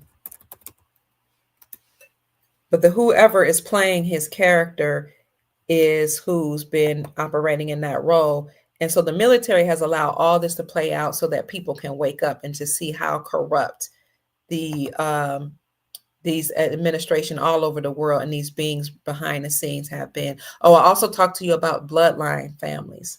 And I told you that there are bloodline families that are controlling the planet, and then there that we know of, and then there are bloodline families that are controlling those bloodline families that we have no knowledge of. And allegedly, thank you, I Will Maintain, for sending me a Cash App. God bless you. I appreciate you. So there are bloodline families that are allegedly connected to and related to Haile Selassie. And according to what I've heard, Haile Selassie actually is from America, and he fled. He fled to East Africa. Crazy, huh? Let me see. So speaking of bloodline families that are, and I showed you a picture of the Queen of England, who does not supposed to bow down to anybody, bowing down to Haile Selassie. And that proves, that kind of, supports my claim that these entities and these beings and these people that are running the planet that's perpetuating white supremacy are actually brown skinned. Okay, so what I heard was some of these entities that came to the planet, these galactic beings or beings from other dimensions, came and masqueraded as the Aboriginal or original people that were already here, the dark-skinned people, because they can blend in, they can shapeshift, they can make themselves look any color, any shape, any nationality, ethnicity. So you have these certain beings that shapeshifted and blended in with the Aboriginal people on the planet, and then you have some bloodline families that are Aboriginal, copper-colored, dark-skinned people that are really controlling the planet behind the scenes. They perpetuated this whole white supremacy. And it makes sense because if you know that the original people had white status, and the original slaves who came from Europe had black status, and then they switched it on us, white supremacy, which actually be supremacy of the supreme beings. So that's what white supremacy was actually about, supremacy of these bloodline families that are fighting against each other and using us as pawns. So what they had intended to do was get rid of the Aboriginal people. They hate all of us, but they love the people with a lot of melanin, a lot of carbon. That's 6666. They tell you to fear it, but it's really six protons, 6 neutrons, 6 electrons, which is carbon. Everything that has life has carbon. Every human being, every plant, every animal and insect has some level of carbon, but they like the highly melanated, carbonated beings for whatever reason in their organs, which is why they went to Haiti, destroy Haiti. They went to Louisiana with those floods and hurricanes. They attacked Chicago. They're trying to get rid of that bloodline, and they put drugs and guns in the Black community. There used to be a drug epidemic before it became a drug epidemic. It was just in the so-called Black community. People just didn't know about it as much. So they tried to get rid of and eliminate or unalive as many of the original people on the planet so-called Black people all over the planet first and harvest their organs and stuff. And they plan to make as many of them sick as they could, take the resources. Then they were going to do it to the European nations and then after they suppressed the original people till they couldn't suppress them anymore, then they were going after the European blood people, okay, so-called races and nations. And then they were going to go after these illegal aliens who think they were getting away with stuff by coming in our countries and taking the resources and the benefits and the jobs, but they were coming after them too because they hated all humans. So they could put in this program racism, sexism, ageism, on all this infighting between and amongst the humans and the nations and the different ethnic groups and the religious factions so that we can stay distracted. So these were bloodline entities and some of them that were extraterrestrial, interdimensional beings, and some humans and some human hybrids. And let me finally show you this, and then we got to get out of here. These are the bloodline families that you know about. The person, Dean, I thank God for Brother Dean Harari that sent me this. I thank goodness for my military brother who sent me information about this. For my Moorish brothers, my brother in Tennessee, and some of my, then I thank myself for doing the research, and I thank for the creator for showing me. And I found this actually, Dean sent me this, but then I found this same information, this same thing right here on the website about bloodline families. So these are the bloodline families you think rule the world. The Astor bloodline, the Bundy bloodline. Remember Joe Bundy? The Bundys on that show? There was a show that came out. They were letting you know who's running the whole world. Astor Bundy, the Collins bloodline, the DuPont bloodline, the Freeman bloodline, the Kennedy bloodline, and JFK Jr., the real one, did come and tell me that his family was a bloodline family. You can't get up in Hollywood or become a president without being a so-called bloodline family. The Lee bloodline, the Onassis bloodline, the Reynolds bloodline, the Rockefellers bloodline, the Rothschild bloodline, the Russell bloodline, and the Van Duyn bloodline. That's who you think rule the world. On the right, you see the families that actually rule the world, and they are allegedly related to Haile Selassie. The Borgia bloodline, the Breakspear bloodline, the Somaglia bloodline, the Orsini bloodline, the Conti bloodline, the Shigi bloodline. Sounds like Chicago, which makes me think that many of those people in Chicago are from the Shigi bloodline, and the entities that are attacking our brothers and sisters in Chicago by putting drugs and weapons in their community and wiping out a lot of their children and a lot of their people must be trying to go after this particular bloodline. The Colonna bloodline, the Farnaces bloodline, the Medici as in medicine bloodline, the Gaetani bloodline, the Pamphili bloodline, the Este bloodline, which sounds Hispanic, and the Aldobrandi bloodline. That's who's actually running the planet, and allegedly they're all connected to and related to Haile Selassie. So bloodline families that control the world, some are human hybrids, which is a mixture between human and these interdimensional beings, and some are outright humans that they put in power to gatekeep resources and wealth and to keep us in perpetual slavery. But the military, the white hats of the military, the NESARA white hats, also called the Grand Army of the Republic, and the Global Alliance has been working together to take down those bloodline families. President Trump was used to do that to help restore planetary peace and return the republic back to we the people.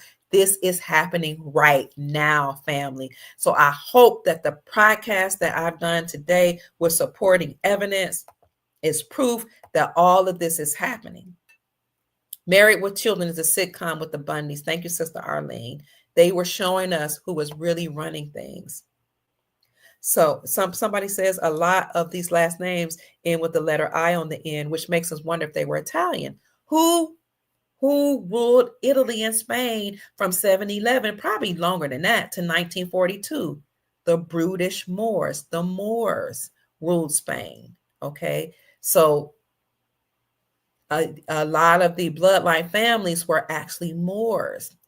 Now, a lot of Italian, Spanish people, Romans, a lot of people on the planet don't realize we all come from the original melanated human beings, allegedly, that were on this planet. But the people in the Sicilians, they know about their connection to the Moors. They know about their so-called black blood, African blood, Africanoid blood, and they will outright. Some of them will outright tell you that they know about that. And that's why they're in the southern tip of Italy, and they are mistreated by other Italians, and they are treated as such, as being a lower class, because they have darker complexion, and they, are closer to their darker ancestors. Like it might be a second or third, fourth generation that they had dark family members, whereas the other Italians were married out, mixed out, so that they're way lighter. Thank you, Nupru. Nupru said, get some rest and have a wonderful evening. Thank you so much. So that's it, family. Somebody said they rule Vegas. My name is Dr. Kia Pruitt. I'm exhausted. I love you all so much. And I trust that I've said something to raise your vibrations and inspire you to create the most amazing, magnificent life that you desire and deserve. It's here. We're realizing our freedom, prosperity, and sovereignty in this timeline. We see evidence of that. You have to know it and command it to be so. So that's it, family. Go and have sweet dreams and create the reality that you desire to see in your dreams. And before you go to sleep, please say, I'm thankful for whatever problem or situation going on in your life that is being worked out in my dreams. And when you wake up, you will see that it's already been resolved. That's it. I love you so much. I'm about to go to sleep. Good night, family. Positive on Purpose said this was wonderful. Share the video, like the video, subscribe to the channel if you so desire. Talk to you later. Bye-bye. And I'll put as many things as I remember in the description section for you to read and fact check and to peruse yourself so that you can do further research. Good night.